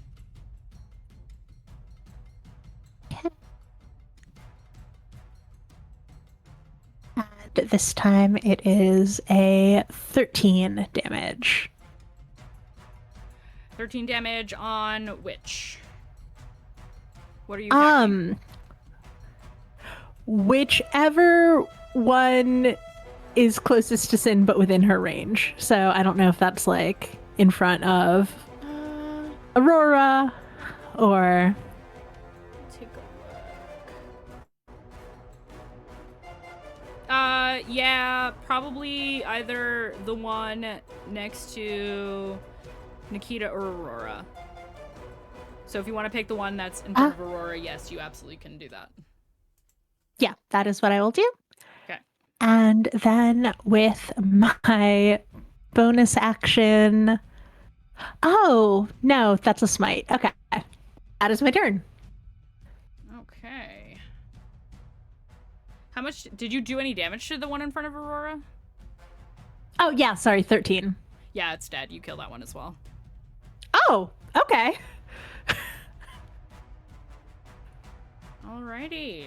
We do love paladins. Okay. Moving on back to the top of initiative is Sinark. Yes. You have two beasts in front of you. You see off to the side where you came from, there's one in front of Nikita, there's one in front of Dayu. And the dragon still seems to be going strong. Yeah, Sin's idea is that, like, he should deal with what he's wrought, especially because he, out of the side eye, he saw Rev flatten one, and so now he's, like, super pumped. You know, like, that's my wife energy. Very excited. And so he is going to,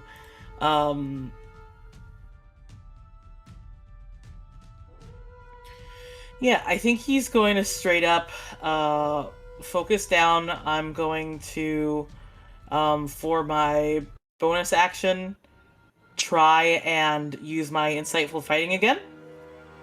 So this is versus the creature's deception.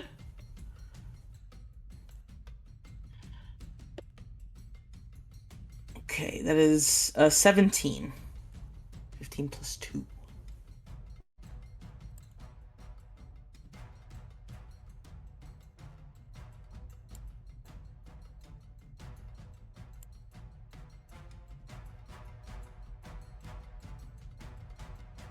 Oh, you're muted.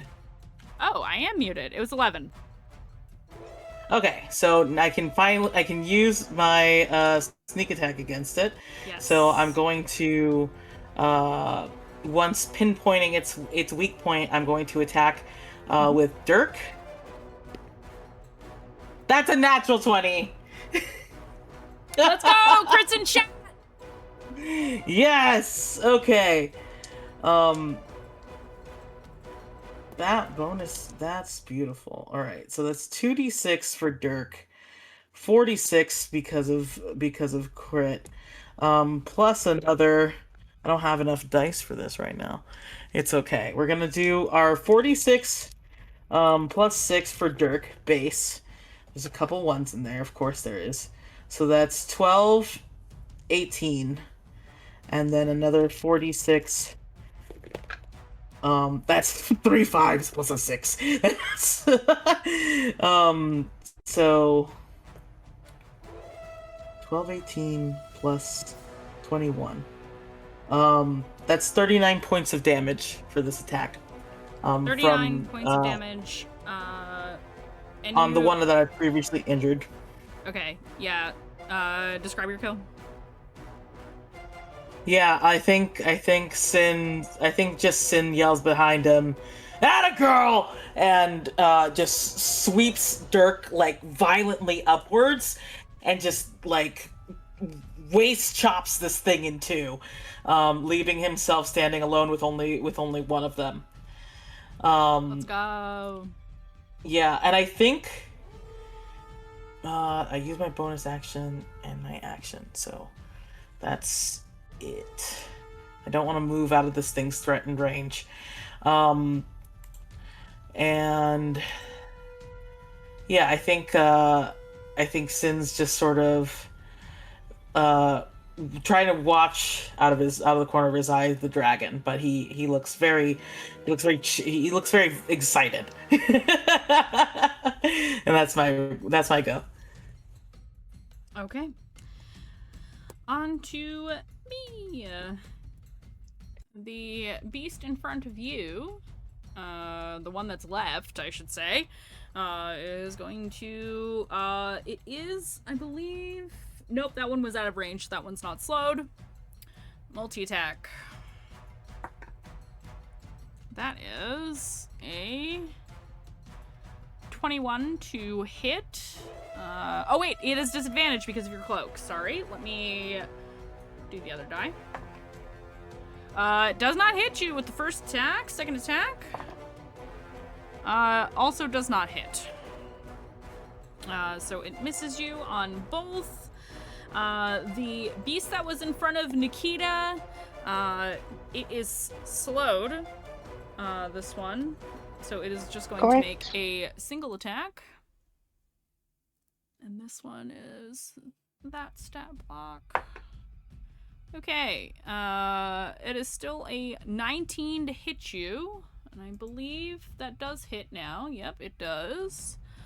So that is 10 piercing damage.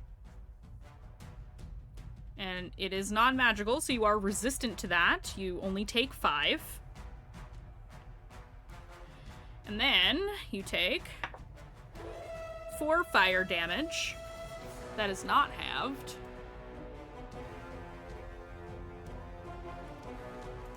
And, oop, I hit the wrong button. Go back!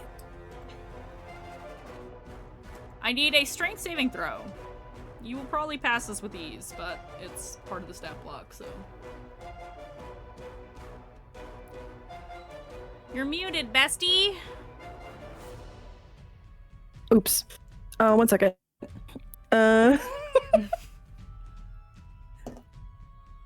Okay, yeah. Strength saving throw? Yeah. Yeah, that's a 14 plus 8. Yeah, you succeed. Yeah, we're good. Hey, I'm just banking on your dice hating you so that I can knock you prone. So, you know. Okay, that's that cool, beast. Now for the final beast, the one in front of Dayu, because it is still up. It is slowed. So it can only attack you once.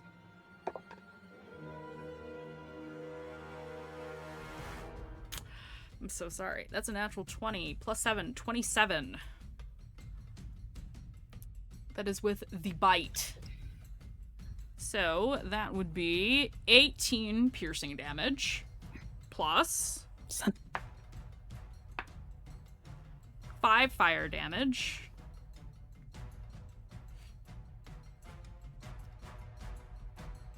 And since we love to make fear a mechanic in this party, I need from you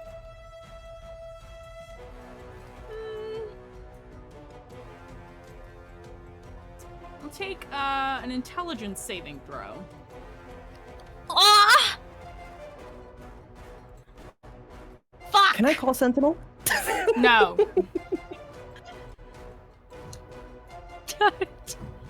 Guys, I have a -1 to this. Sure do.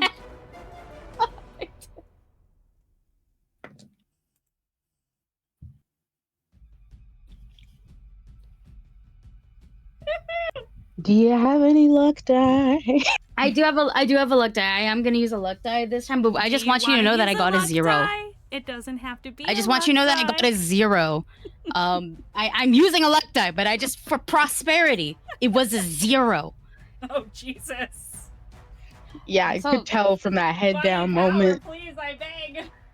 Ooh, I'm finally getting warm now. I that the told you I Name have the a. moon. I told you I have a special thing. I roll really well, except for when my dice specifically want me to die. When they want me to die, I will die. There's like you have to do like literal. Holy shit! So your total was for the saving throw? 0 again. It's 2 nat ones. The dice Hey chat, said can I get some no. fails in chat? I feel like it's deserved at this point. When they want me to die, they want me to die. They really want me to die. You are frightened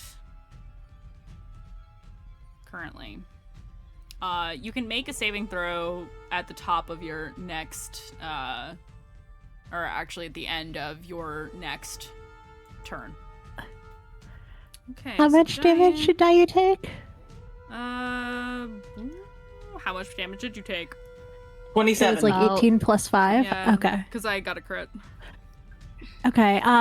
Rev screams. Give me a whiz save, please. Me? You. Okay. Okay, I was like, shit. Why me? What did I Not do? you, Dayu. That is That'd be so Right, funny hot if he girl. just fucking killed you right now. a total of 15. Okay, it takes that 27 damage back. Woo! Okay. 27 damage to the beast. To the beast that attacked Dayu. Alrighty, well, finally some damage has been done. Revenge. Revenge. Okay. Very nice. Love that. So Dayu is currently frightened. Fright. Okay, and that is the end of the beast's round. Now it's the dragon's turn. Just Yeah. to recall, they Yeah. can make their save for their slow now if they Thank are you. still slowed. Thank Which you. there And that's is either 1 or 2. I can't remember. there is one. There's 2 still alive that had so 2 of the 3 are still alive. Right. And that's Thanks. strength again. It is wisdom. Wisdom. Right. Strength is for. Okay. The first one gets a 16. Does that pass? No, it doesn't. DC Okay. 17. Okay, so the one that is in front of Nikita is still slowed. The one in front of Dayu. Watch, it's fast. It's faster. Its wisdom is the same, and I rolled a 15, so 16. I think that's still Fail. slowed. Yeah, it's still a fail. Yeah, Ooh. slowed. Don't manifest badness. So Listen they to are- Aurora. We got this. That's right, baby. Okay, so they're still slowed. I will leave the markers on there for that. And now it is the dragon's turn. The dragon. I know. No, I'm sorry. Dragon- I'm still living double nat ones here. Mm.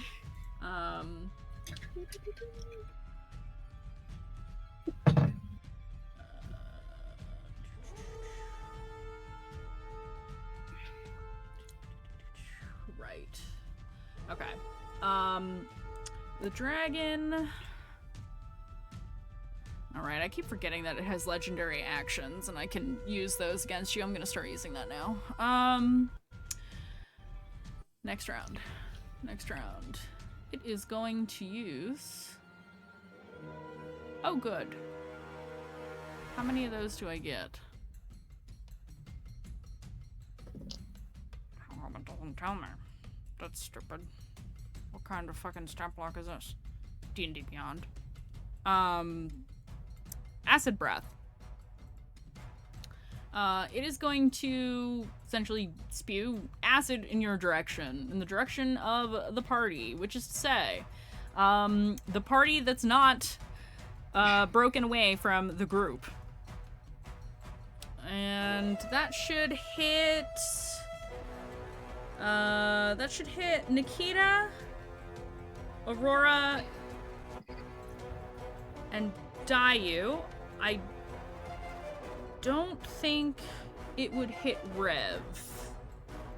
Rev moved up to hit the monster in front of Aurora, so it would hit all 4 of you, actually. Yep, that's right. You did move to do that. Okay. Girl time. This is actual girl time. I need dexterity saving throws from all 4 of you. DC of 18. Aurora, I think, would get the +5 because I'm next to you and your monster. I also get advantage. Yes, you do. I just want to say that I rolled I had to make a Constitution saving throw for Aura, and beat like a 14, and I rolled a dirty 20, so Aura's still up. Oh right, I have to roll for Kazu and Conathor. Yep. Everybody's getting hit but Sin. Sin is blessedly not here, even though he has evasion, which means that it's best for him to be there. Kazu succeeded. I got in that 20 for 27. Conathor did not succeed. Conathor, somebody pick him up! Okay, so there's that. So one of the boys succeeded, the other one did not. Who did not get 18 or higher? You all succeeded? Excellent. We all succeeded. Excellent. With a 19. That is, let me have the damage just so I can save your brains. 27 acid damage. Jesus Christ. For succeeding. So Conathor takes the full 54. Yeah. Jeez. Does Conathor have to roll for concentration for his, like, little storm thing? He sure does. And Aurora loses slow. Oh no, you lost slow? Oh, yep. Perfect. I love that for me. Okay. And then... Okay, so Conathor is going to roll his Constitution save to keep his concentration. That frees my concentration. He succeeds. He maintains concentration. Excellent. Okay, and that is the... Spite 2 with its claws. Oh, I guess I could have attacked during that time, but I don't... He's lazy. He doesn't want to move. That is the dragon's turn. Actually, he is going to move a little bit. He is going to walk a little bit closer to the party. The ground is shaking as he does. He moves roughly 20 feet closer. So he is now within, he's now within 40 feet of y'all. Those of you who are in the bulk of the party area. And... let me double check. Yeah, that's good enough. That's the dragon's turn. On to Dayu. You are frightened, my dear. And you can make that save at the end of your turn, but you can act while you are frightened. Yes, I can. So I've maintained concentration. And I am very scared. But also, I am heavily let me rephrase this. One thing I understand is that I can't really do anything smart with these festering beasts. But I know they're killable. So I'm just going to Steel Wind Strike. I can target up to... It's going to be a spell attack for every single target. Ranges 30 feet. So I believe I can get all three beasts left, right? There's 3 beasts left. I believe so. Unfortunately, Yes, the one yes. by Sin is about 40 feet from you. Yeah, you can get 2 of them. Is it? I can get 2 of them. Unfortunate. Unfortunately, the one that is in front of you is the one you were afraid of. That just means disadvantage on attack rolls. Correct. I can still attack it though. And you cannot willingly move closer to the source of your fear, but you're already in melee range of it, so. Exactly. Yeah. So I can still hit him, and then I can teleport away. Yeah. Which is ultimately what I would like to do. Excellent. So. Okay. Yeah. I'm gonna roll for the one in front of me first, and then I'm gonna roll again for the second one that I can hit, which the one with Aurora is dead, right? Correct. Is it the one? So it's the one on Nikita. Yes, Nikki. That's the other one. You and Nikita. Yeah. Yep. Okay, cool.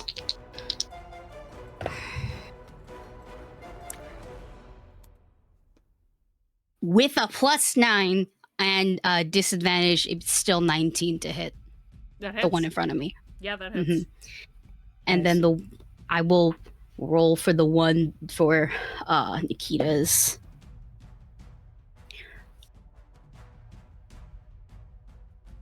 There's a natural 20. Let's go. I had to look. I shouldn't have grabbed this so much. I feel very, very strongly about this. I'm so sorry. I fucked up this thing. I grabbed it because I was feeling impulsive. Okay, 1 second.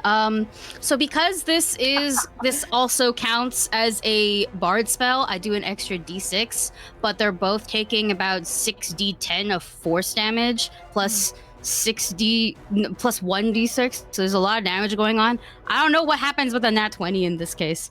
I'm gonna use I'm gonna use a different dice roller because it's a lot of dice.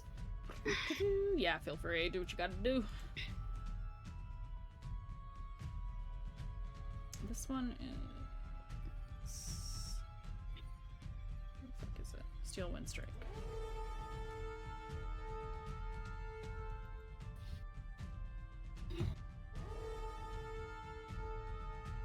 Wouldn't it just be max damage?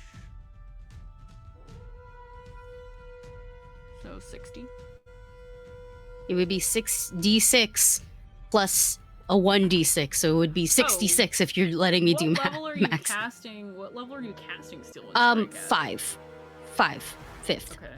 I'm looking at... Which is the only spell level I can cast it, because it is a level 5 spell. I don't know if it's a difference between what I'm seeing and what you're seeing. I see 60-10 damage on your spell. Not 60. That's why I said 60-10. Oh shit, my bad. 6d10 plus a d6. That's what I'm saying. Yes. Okay. Yeah, my bad. No, it's okay. I was like, don't I took a shortchange ranger yourself. spell. You're fighting some heavy shit right now. Oh, I'm not shortchanging. I have wait. This flavor text is about to be insane. Let's go.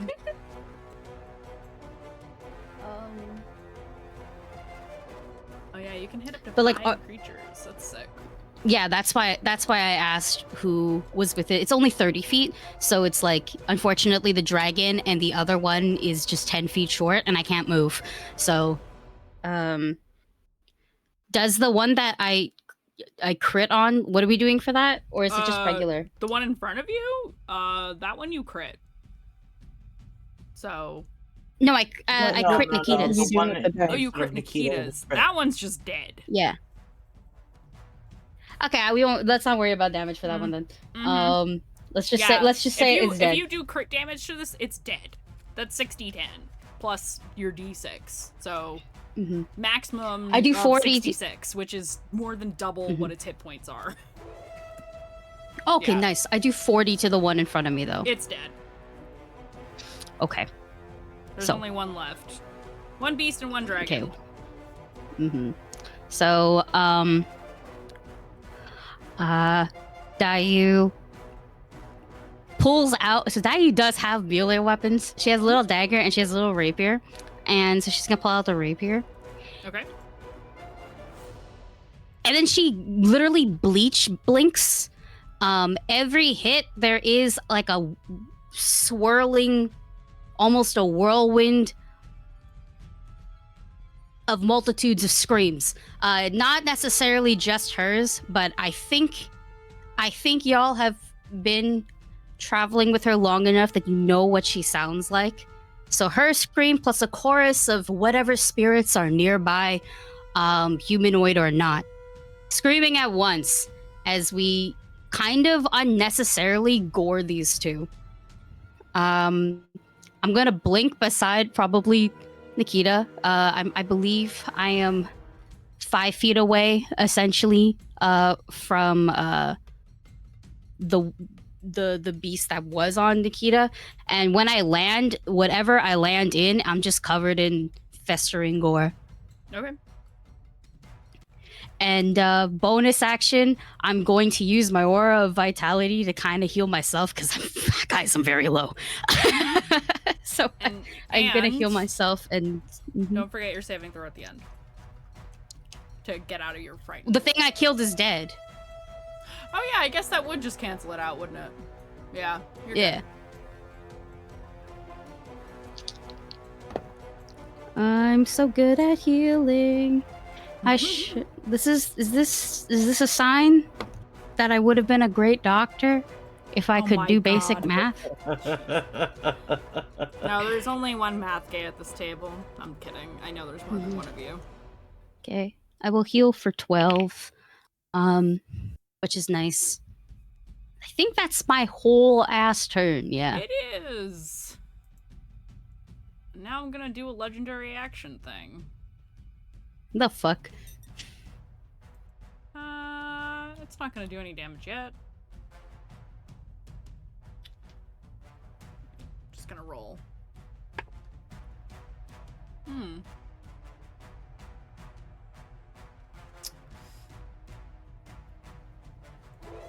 Let's see.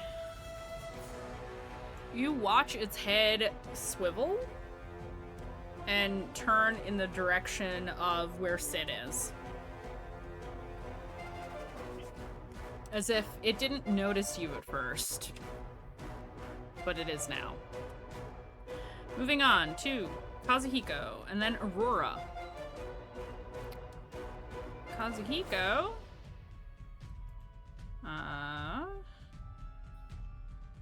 What's the range on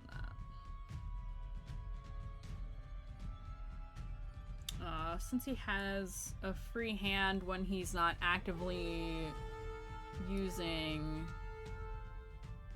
arrows, he is going to Guiding Bolt.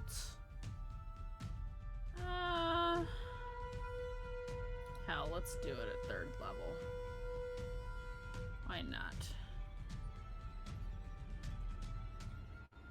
Okay, so that's going to be... Oh my god, I lost it. Here it is. +7 to hit. Nice. Super hits.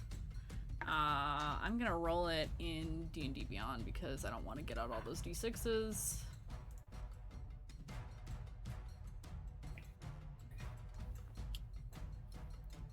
14 damage. Okay.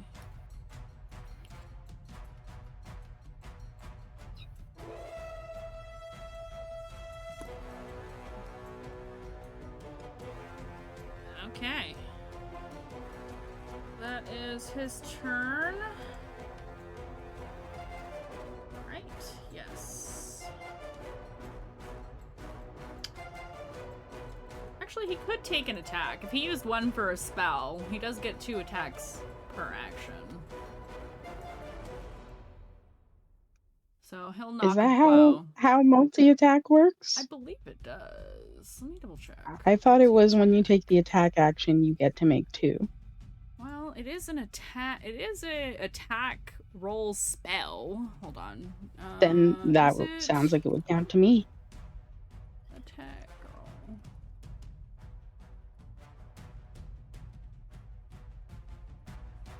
Let's see.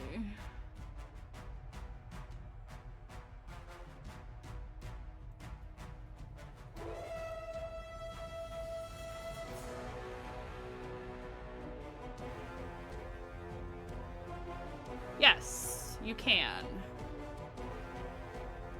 Not through the extra attack action. It's only weapon attacks. For some reason I thought spells like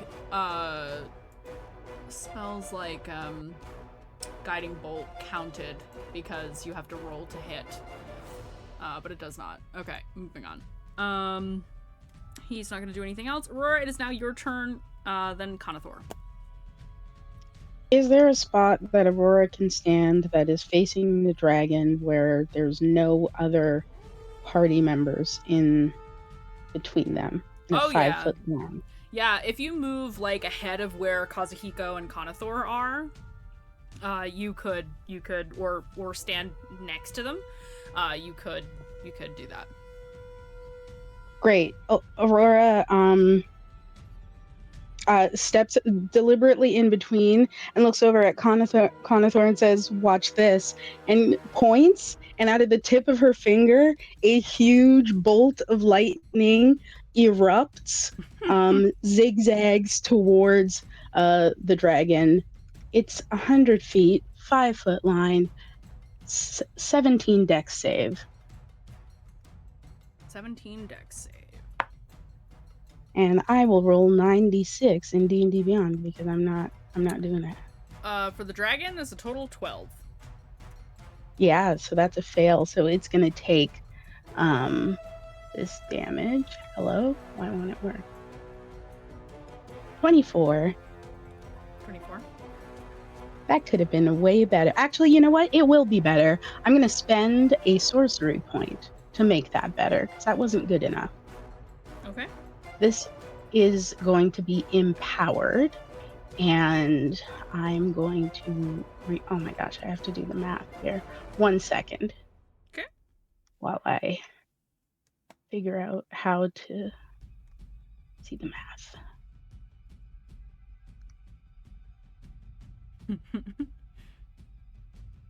I literally cannot see the full number of dice that were rolled. It just gives me the total. I hate this. Okay. There were at least 4 ones, so I'm just gonna roll 4d6 as my reroll. Okay.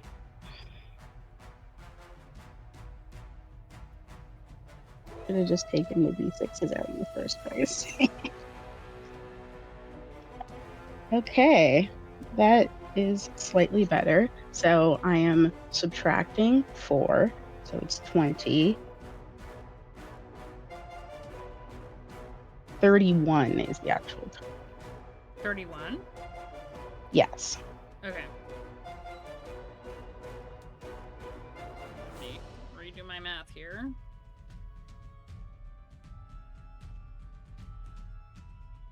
Okay.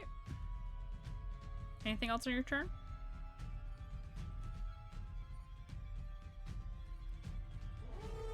Oh, did you mute? I don't hear you anymore. Oh, I did mute. I did not mean to do that. Okay, I'm back, right? Yes. Okay, so there's no more festering right in the middle of the group right now, right? Correct. There's only the one left next to Sin.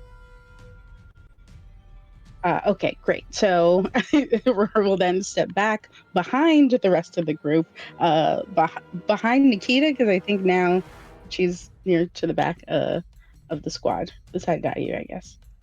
And that's my turn. Okie dokie. At the end of your turn, the dragon is... Well, who's next to it? I don't think anybody is close enough to it for it to use its legendary action. No, it's not. Okay, never mind. Take it back. All of its legendary actions require it to be right on top of you. Which, that's annoying. Some of its distance should be part of it. Just give me 1 second. Conathor maintained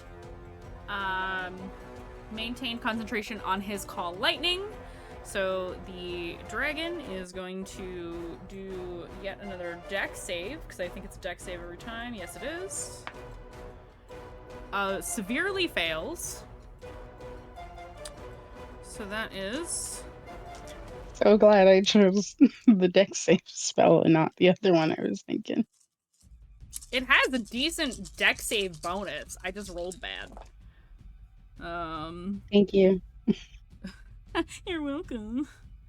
10, 18, 20, 27, 30, 34. It's another 34 damage.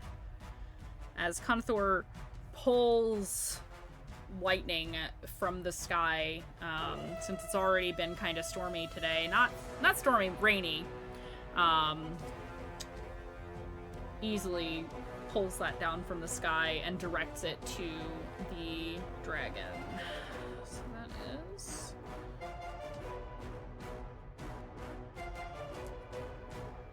Okay. And let's see.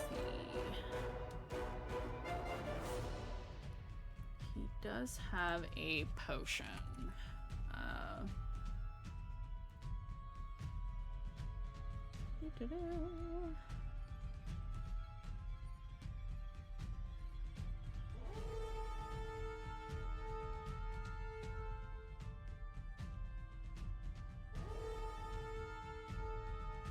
So I'm gonna have him use that on himself. 44 plus 4.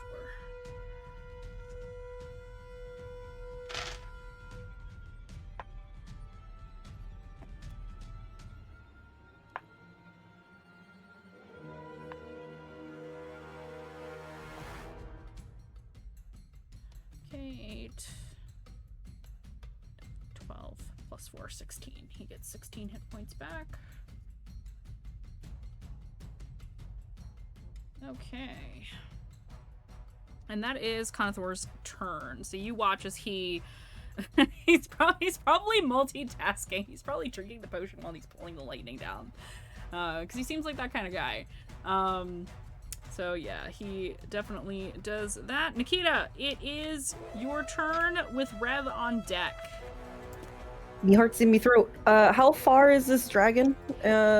Roughly 40 feet. On the ground? Correct. Love that. Okay.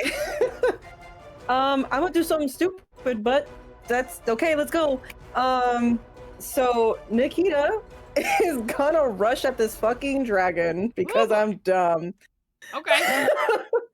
I can't do anything else. I got 45 feet of movement, or at least... Here's the thing, I could either do a javelin and not have to go up that close, or I could go up and hit it. Decisions. I'm gonna roll. Okay. She's running up. Okay, Alright. so yeah. So I'm going to gamble again, because why not?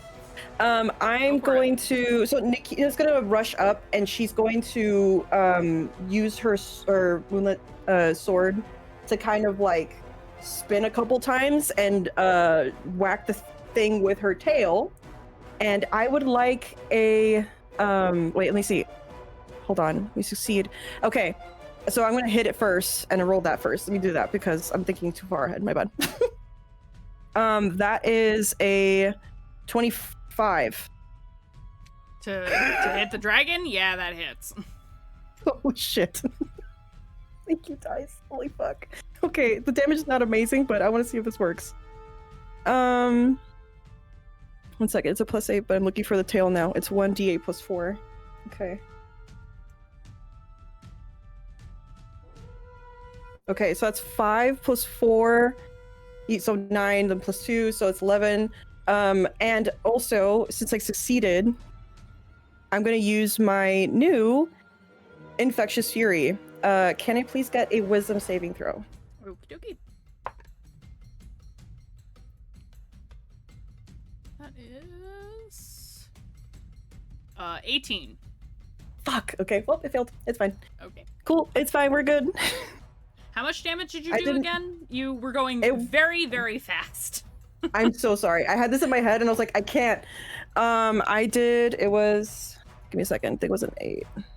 It was 11 in the end 11. after the math with the +2. Okay. All right, cool.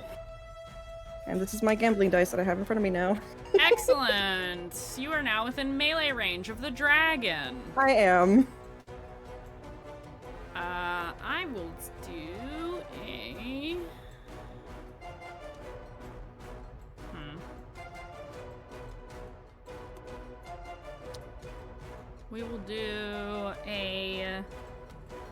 tail attack.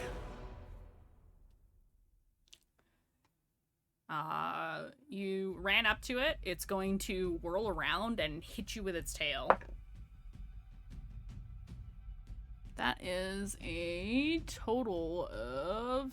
Oh, that's a lot. Yeah, that's 25 to hit. I'm going to roll a reaction with my tail to try to increase my AC by D8, if I can. Yeah.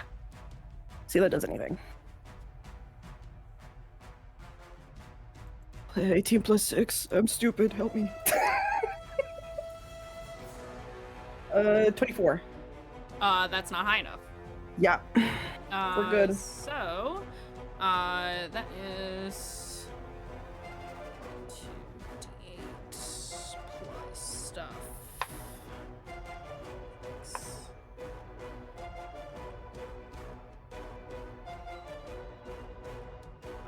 17 bludgeoning damage, which So is halved, rounded up for you. Okay.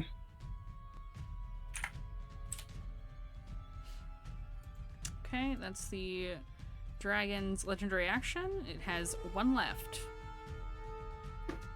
For the folks at home. On to Revelation at the bottom of the initiative. Seeing the dragon turn to Ison and then seeing Nikki run into its space and get hit, Revelation is also going to make a terrible decision and run to, if she's able to get to the other side of the dragon so that she and Nikita are flanking it, that is what she'd like to do with 60 feet of movement. Yeah, you can get there. Okay, and then I'm sure it will fail because I think dragons are wise, but I will attempt to compel duel. So give me a wisdom save, please. Oh boy, okay. That is 13. That fails. Okay. Okay. So it's only going to work till someone hits it. But I think Rev runs to the other side of this creature and holds out her mace in front of her, or her flail in front of her. And there's just I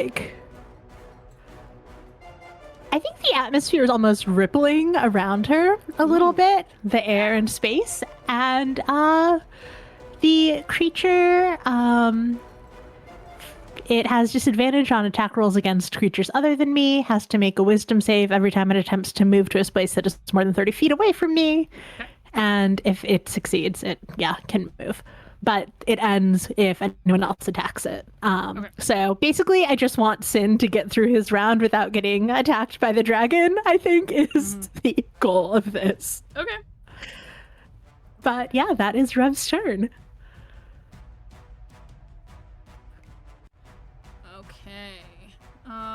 Do me a quick favor, Alyssa, if you could kindly please make sure you put that in the session notes chat, because we're not going to finish this combat tonight, and I want to remember that that's applied. So, with that being said, that is the bottom of the initiative round. The dragon has one last legendary action, and then we're going to call it for the night, because we started late, and it is quite late. Unless you guys want to keep going, it's okay if you don't. This is around ending time. It's a little later than normal ending time. Listen, I'm in to keep going, but I know some people are not maybe physically at their peak right now, so I'm going to leave it up I to was you literally about to whoever say I'm takes it. happy to do another Sin round. I worry that we won't keep momentum. We're forgetful bitches. We're gonna be like, here's our whole turn, and we'll write it down, and then we won't remember. Okay. So I'm good to keep going Okay. as well. You're all good? Okay, we'll go one more round then. So the dragon will take its final legendary action. Before its next turn when it regains those. It is going to... that costs 2 actions. It's going to tail attack, and it's going to do it at Revelation now because because of the compel duel. So that is not Great. That is 18 to hit. Does that hit you? Misses. No, you're 19 now, right? You've 19 AC? I'm 20. Oh, you're 20. You're 20 now. Fuck. Okay. Noted. Okay, so it You're a misses baby. on the tail attack. And then we are back up to the top of initiative with Sin. You are standing against the final festering beast out of the original pack. And that one has not taken any damage. Correct. Actually, before you do anything, give me a perception check. Yeah, okay. That is a 16 plus 10. So it's kind of What is it? retroactive here, because Yeah. So 26. I'm doing this to give you the opportunity to have seen the dragon looking at you before all of this other stuff happened. So you did spot that. You are aware that you have been seen. Even though the dragon did attack the rest of the party. So you are aware of that. And now feel free to continue with your turn. Yeah, I think Sin thinks that leaving this thing is bad for business. So he's going to make sure that he finishes what he does before he goes to help, because he thinks that it's important. So first I'm going to try and deceive this creature. Or I'm gonna try and do my insightful fighting against this creature, so it's gonna be versus its deception. Oh god, that's only an 11. Okay. That's a nat 20 plus stuff, so. Okay, so yeah, so he doesn't get to use his sneak attack versus it. So I'm just gonna try and hit it with Dirk. Where did that go? That disappeared into my arm sling. Please, for the love of Christ. Oh, no. I have no idea what that was. Alright. You got luck, by the way. You do have luck now. Oh yeah, I have lucky. Which I'm gonna use one right now because that was like a 7. I know I have I don't need it to use it right now because that's plus 11, so that's 18, and I know that hits. Mm-hmm. All right, so we're just gonna use 2d6 plus 6. That's a 5 and a 6, so that is 17 points of damage to this guy. And I am going to risk an attack of opportunity and leave its threatened range to move 30 feet back towards the party. Because once this thing dies, he knows he needs to focus all his attacks on the dragon.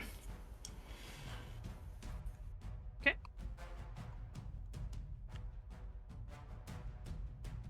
So that is, it's going to swipe at you as you run, because you said you were doing you were risking the attack of opportunity. Correct.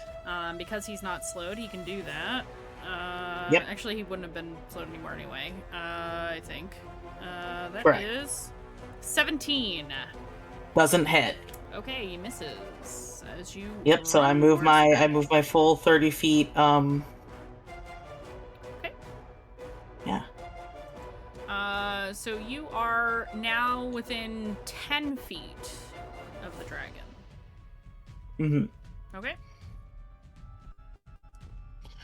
And that is action, bonus action, and movement. That's it. Okay. Got it. So, moving on to the final beast, who is going to give chase.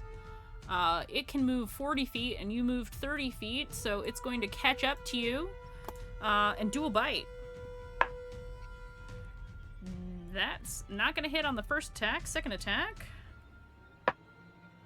Okay, that's better. 19. Did you do that with disadvantage? Oh, right. God damn it. Hold on. Sorry. Well, the first one wouldn't have hit anyway, so the second one, Mhm. let me roll the second die. That's a nat 1. Does not hit you. So it is pursuing you. It is trying to attack you, but it missed because of your cloak. Okay, cloak. moving on to Dragon. You are now within 10 feet. Well, let's see. How long does that compelled duel last? I think It Well, it's lasts kind of- until I break concentration or someone else attacks it. Got it. Okay. Space is more than 30 feet away from you. Drawn to, compelled by your divine demand for duration, disadvantage on attack rolls against creatures other than you. Must make a wisdom saving throw each time it attacks to move to a space that is more than 30 feet away from you, which it's not doing. Succeeds on the saving throw. Spell doesn't restrict a target's movement for that turn. Okay. Since the dragon is focused on you, multi-attack. First is a bite. That is 22 to hit. That hits. Okay, that is 17 piercing damage. Plus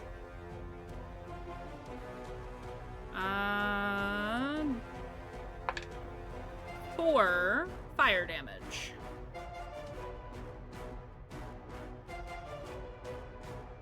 Second attack. Cool. Second attack of 3. Second is claws.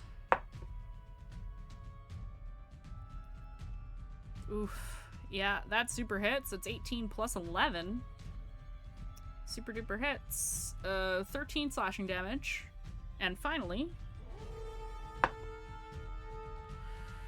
that is 23.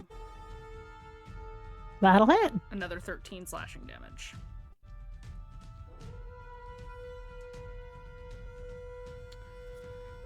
That is the dragon's turn, and its legendary actions are reset. Dayu, it is now your turn.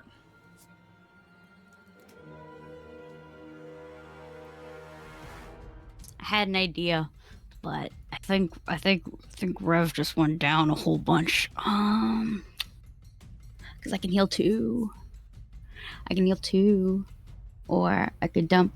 Because I had a plan, and then the dragon took a huge chunk out of Rev. Okay, I don't know what kind of burger deal that was. Okay. So, it's probably the same amount actually. I know that from me to Nikita, it's about 40 feet. Mhm. Roughly, like, because I'm not sure where Rev is, like, positioned wise, so I'm not sure, like, if I'm moving a diagonal, am I gonna be, like, closer to Rev, like, or is Rev also technically 40 feet? For the sake of ease, we're gonna call it 40. You Yeah. call it 40? Okay. Y'all are actually out of reach for me entirely. Actually, you said Rev was flanking from the side of it originally. Yeah. So actually, okay, we're not gonna do that then. 50 feet. For 50 Rev. feet, even lower. Okay. Rev is All right. further. Yep. Unfortunate, very unfortunate. So I'm gonna have to do, just to reach any of them, I'm gonna have to do a thing. I think. Yeah. Okay. I could healing. One second. This is me gaming myself now, I'm sorry. Because I had a whole other thing planned.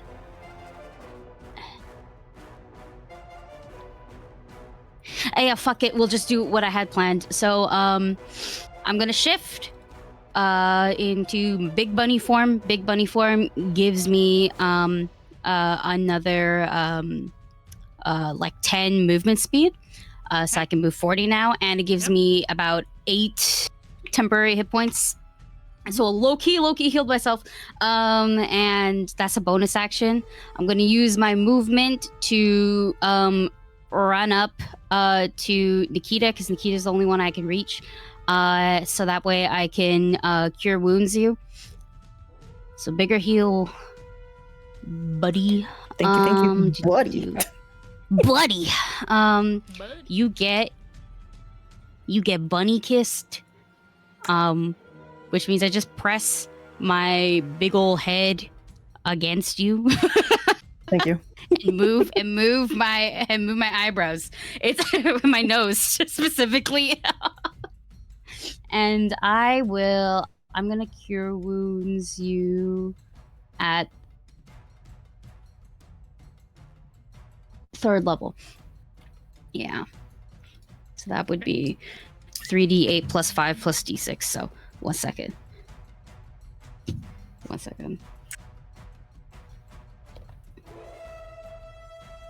Hold for math because you're gay. Got it. Yeah, but specifically because you're gay. I'm not one to rush math, believe me. Mm-hmm. I'm like so good at healing. Yeah. I rolled 3 8s, plus 5 and plus the d6. Okay, that's okay.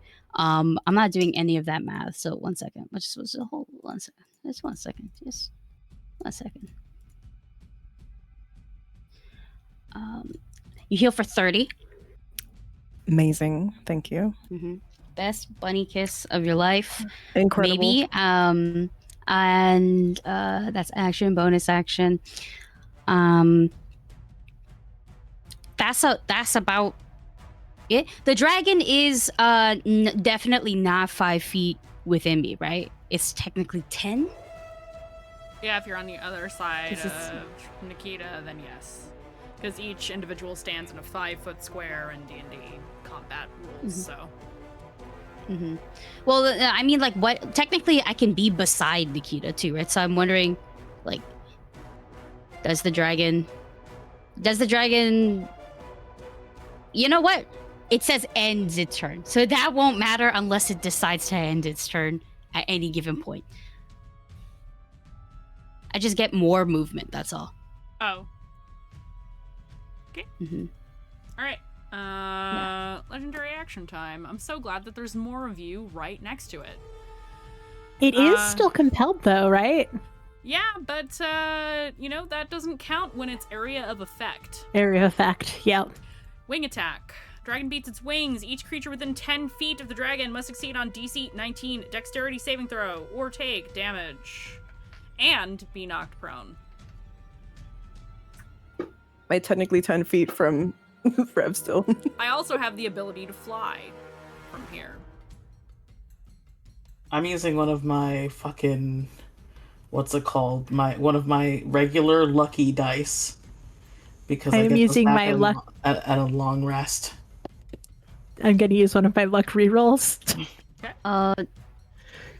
Does the flight provoke attack of opportunity, or hasn't done that yet, though, right? It hasn't done that yet. Yeah, it would with... Yeah. Trying to see how Sentinel can work with that. I got 18 plus 3. 21. Sorry, this was Dex. Correct. Dexterity saving throw. DC 19. So that would apply to not Sin, because you're not within 10 feet, or you are within 10 feet now. So Sin, Rev, Dayu, Nikita. Sick. Did anybody 21. Did anybody not get 19? Okay. Me! That is a total of 13 bludgeoning damage. And you are Okay. prone.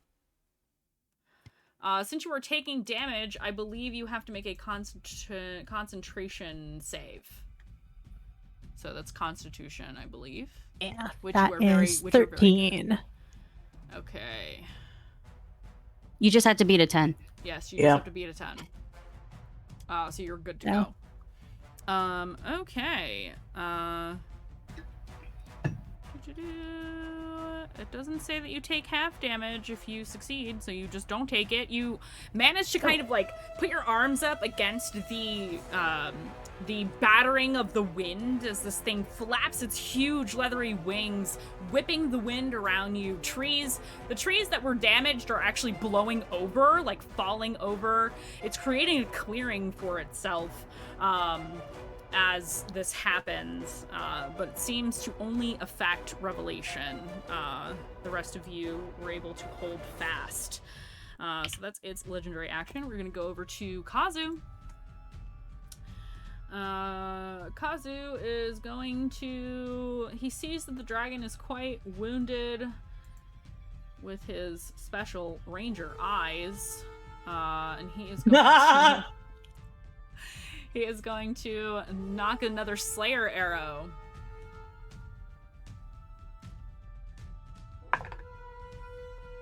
Okay, I think that still hits. Nope, not quite. Doesn't quite hit. On the first one, second one. Oh, that's much better. Hits. On that second one. 1d8. Okay, that's 10. Plus the damage from the arrow. Arrow of Slaying. The dragon has to make a con save, that's right. Con save for the dragon. It fails! 6d10 piercing damage. We're matching. What a baddie. Let me grab that dice before my dog eats it. Oh no, where did it go? Well, if it's a mystery to me, it's a... Oh, never mind, I see it. I was gonna say, if it's a mystery to me, it will surely be a mystery to the dog, because he's no more perceptive than I. Okay. So that is 6d10 piercing damage. Technically magical. Hoo boy. Hell yeah. Okay. 16. 17. 23. 28. 36. 46 damage total. 46. Let's see where we're at.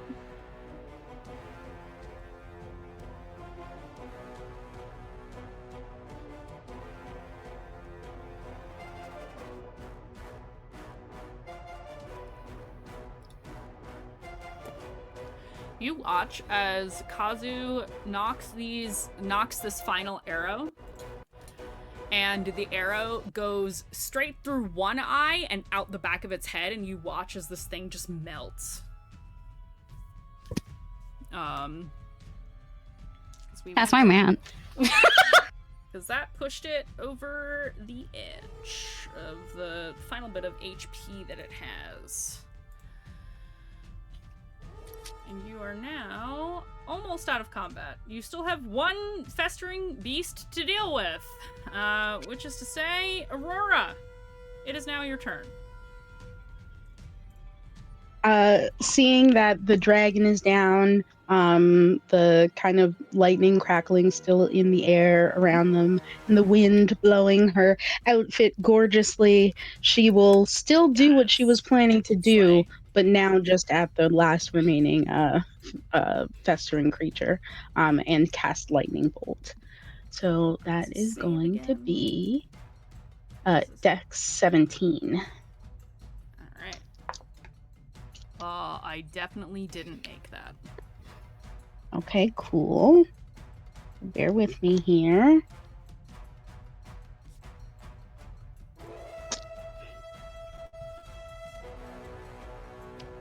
Okay. I am spending a sorcery point to reroll 5 dice. That's the max that I can reroll. That's better. Okay. Oh, And hey, okay.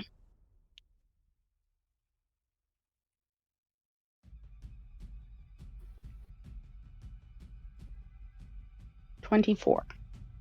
24 damage. 24 lightning damage. That's the first damage it has taken. It is still up.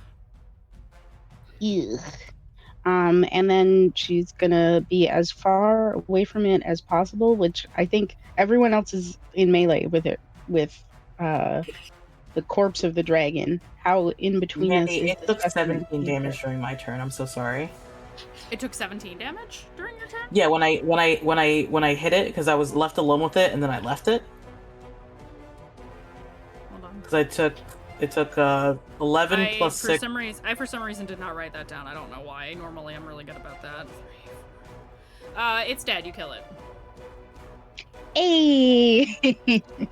So Aurora is feeling redeemed as she sends the lightning bolt just like through its body to jettison the pieces outward.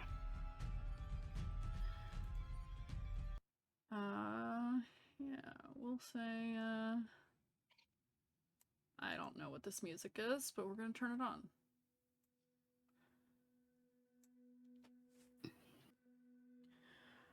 I need to roll something really quick. What's up with the music? Not with this Wednesday Addams music. Come on.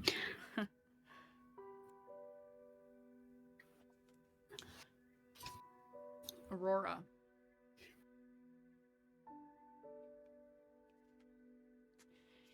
You get the distinct feeling that you are being watched. I look around for its source. Give me a Do I perception check. get a direction? Okay. Actually, better yet, give me an Arcana check. Can I ask, can I make an Arcana check and have Bougie make a perception check? Sure. Okay. So the Arcana check first is a dirty 20. And the perception check, which is at advantage for Bougie, is a... What is that? Yeah, he's a perceptive little guy. 15. 15 for Bougie.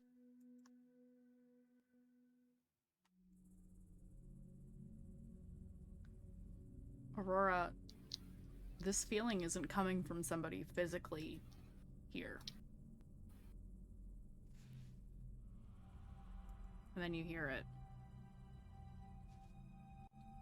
Well, well, well. Little Ember. Hurry along. Meet me at the tree. You know which one. Maybe we can finally put an end to this. Do I get a sense that I can respond? You can try.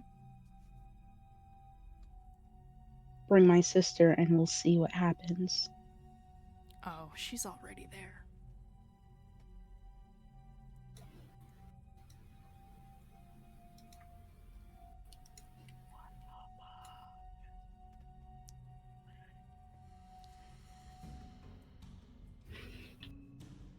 Aurora was confidently like happily experiencing this moment of ending our moment in peril, and then her face goes blank. She stares into the middle distance and just kind of slumps, not to the ground, but just staring.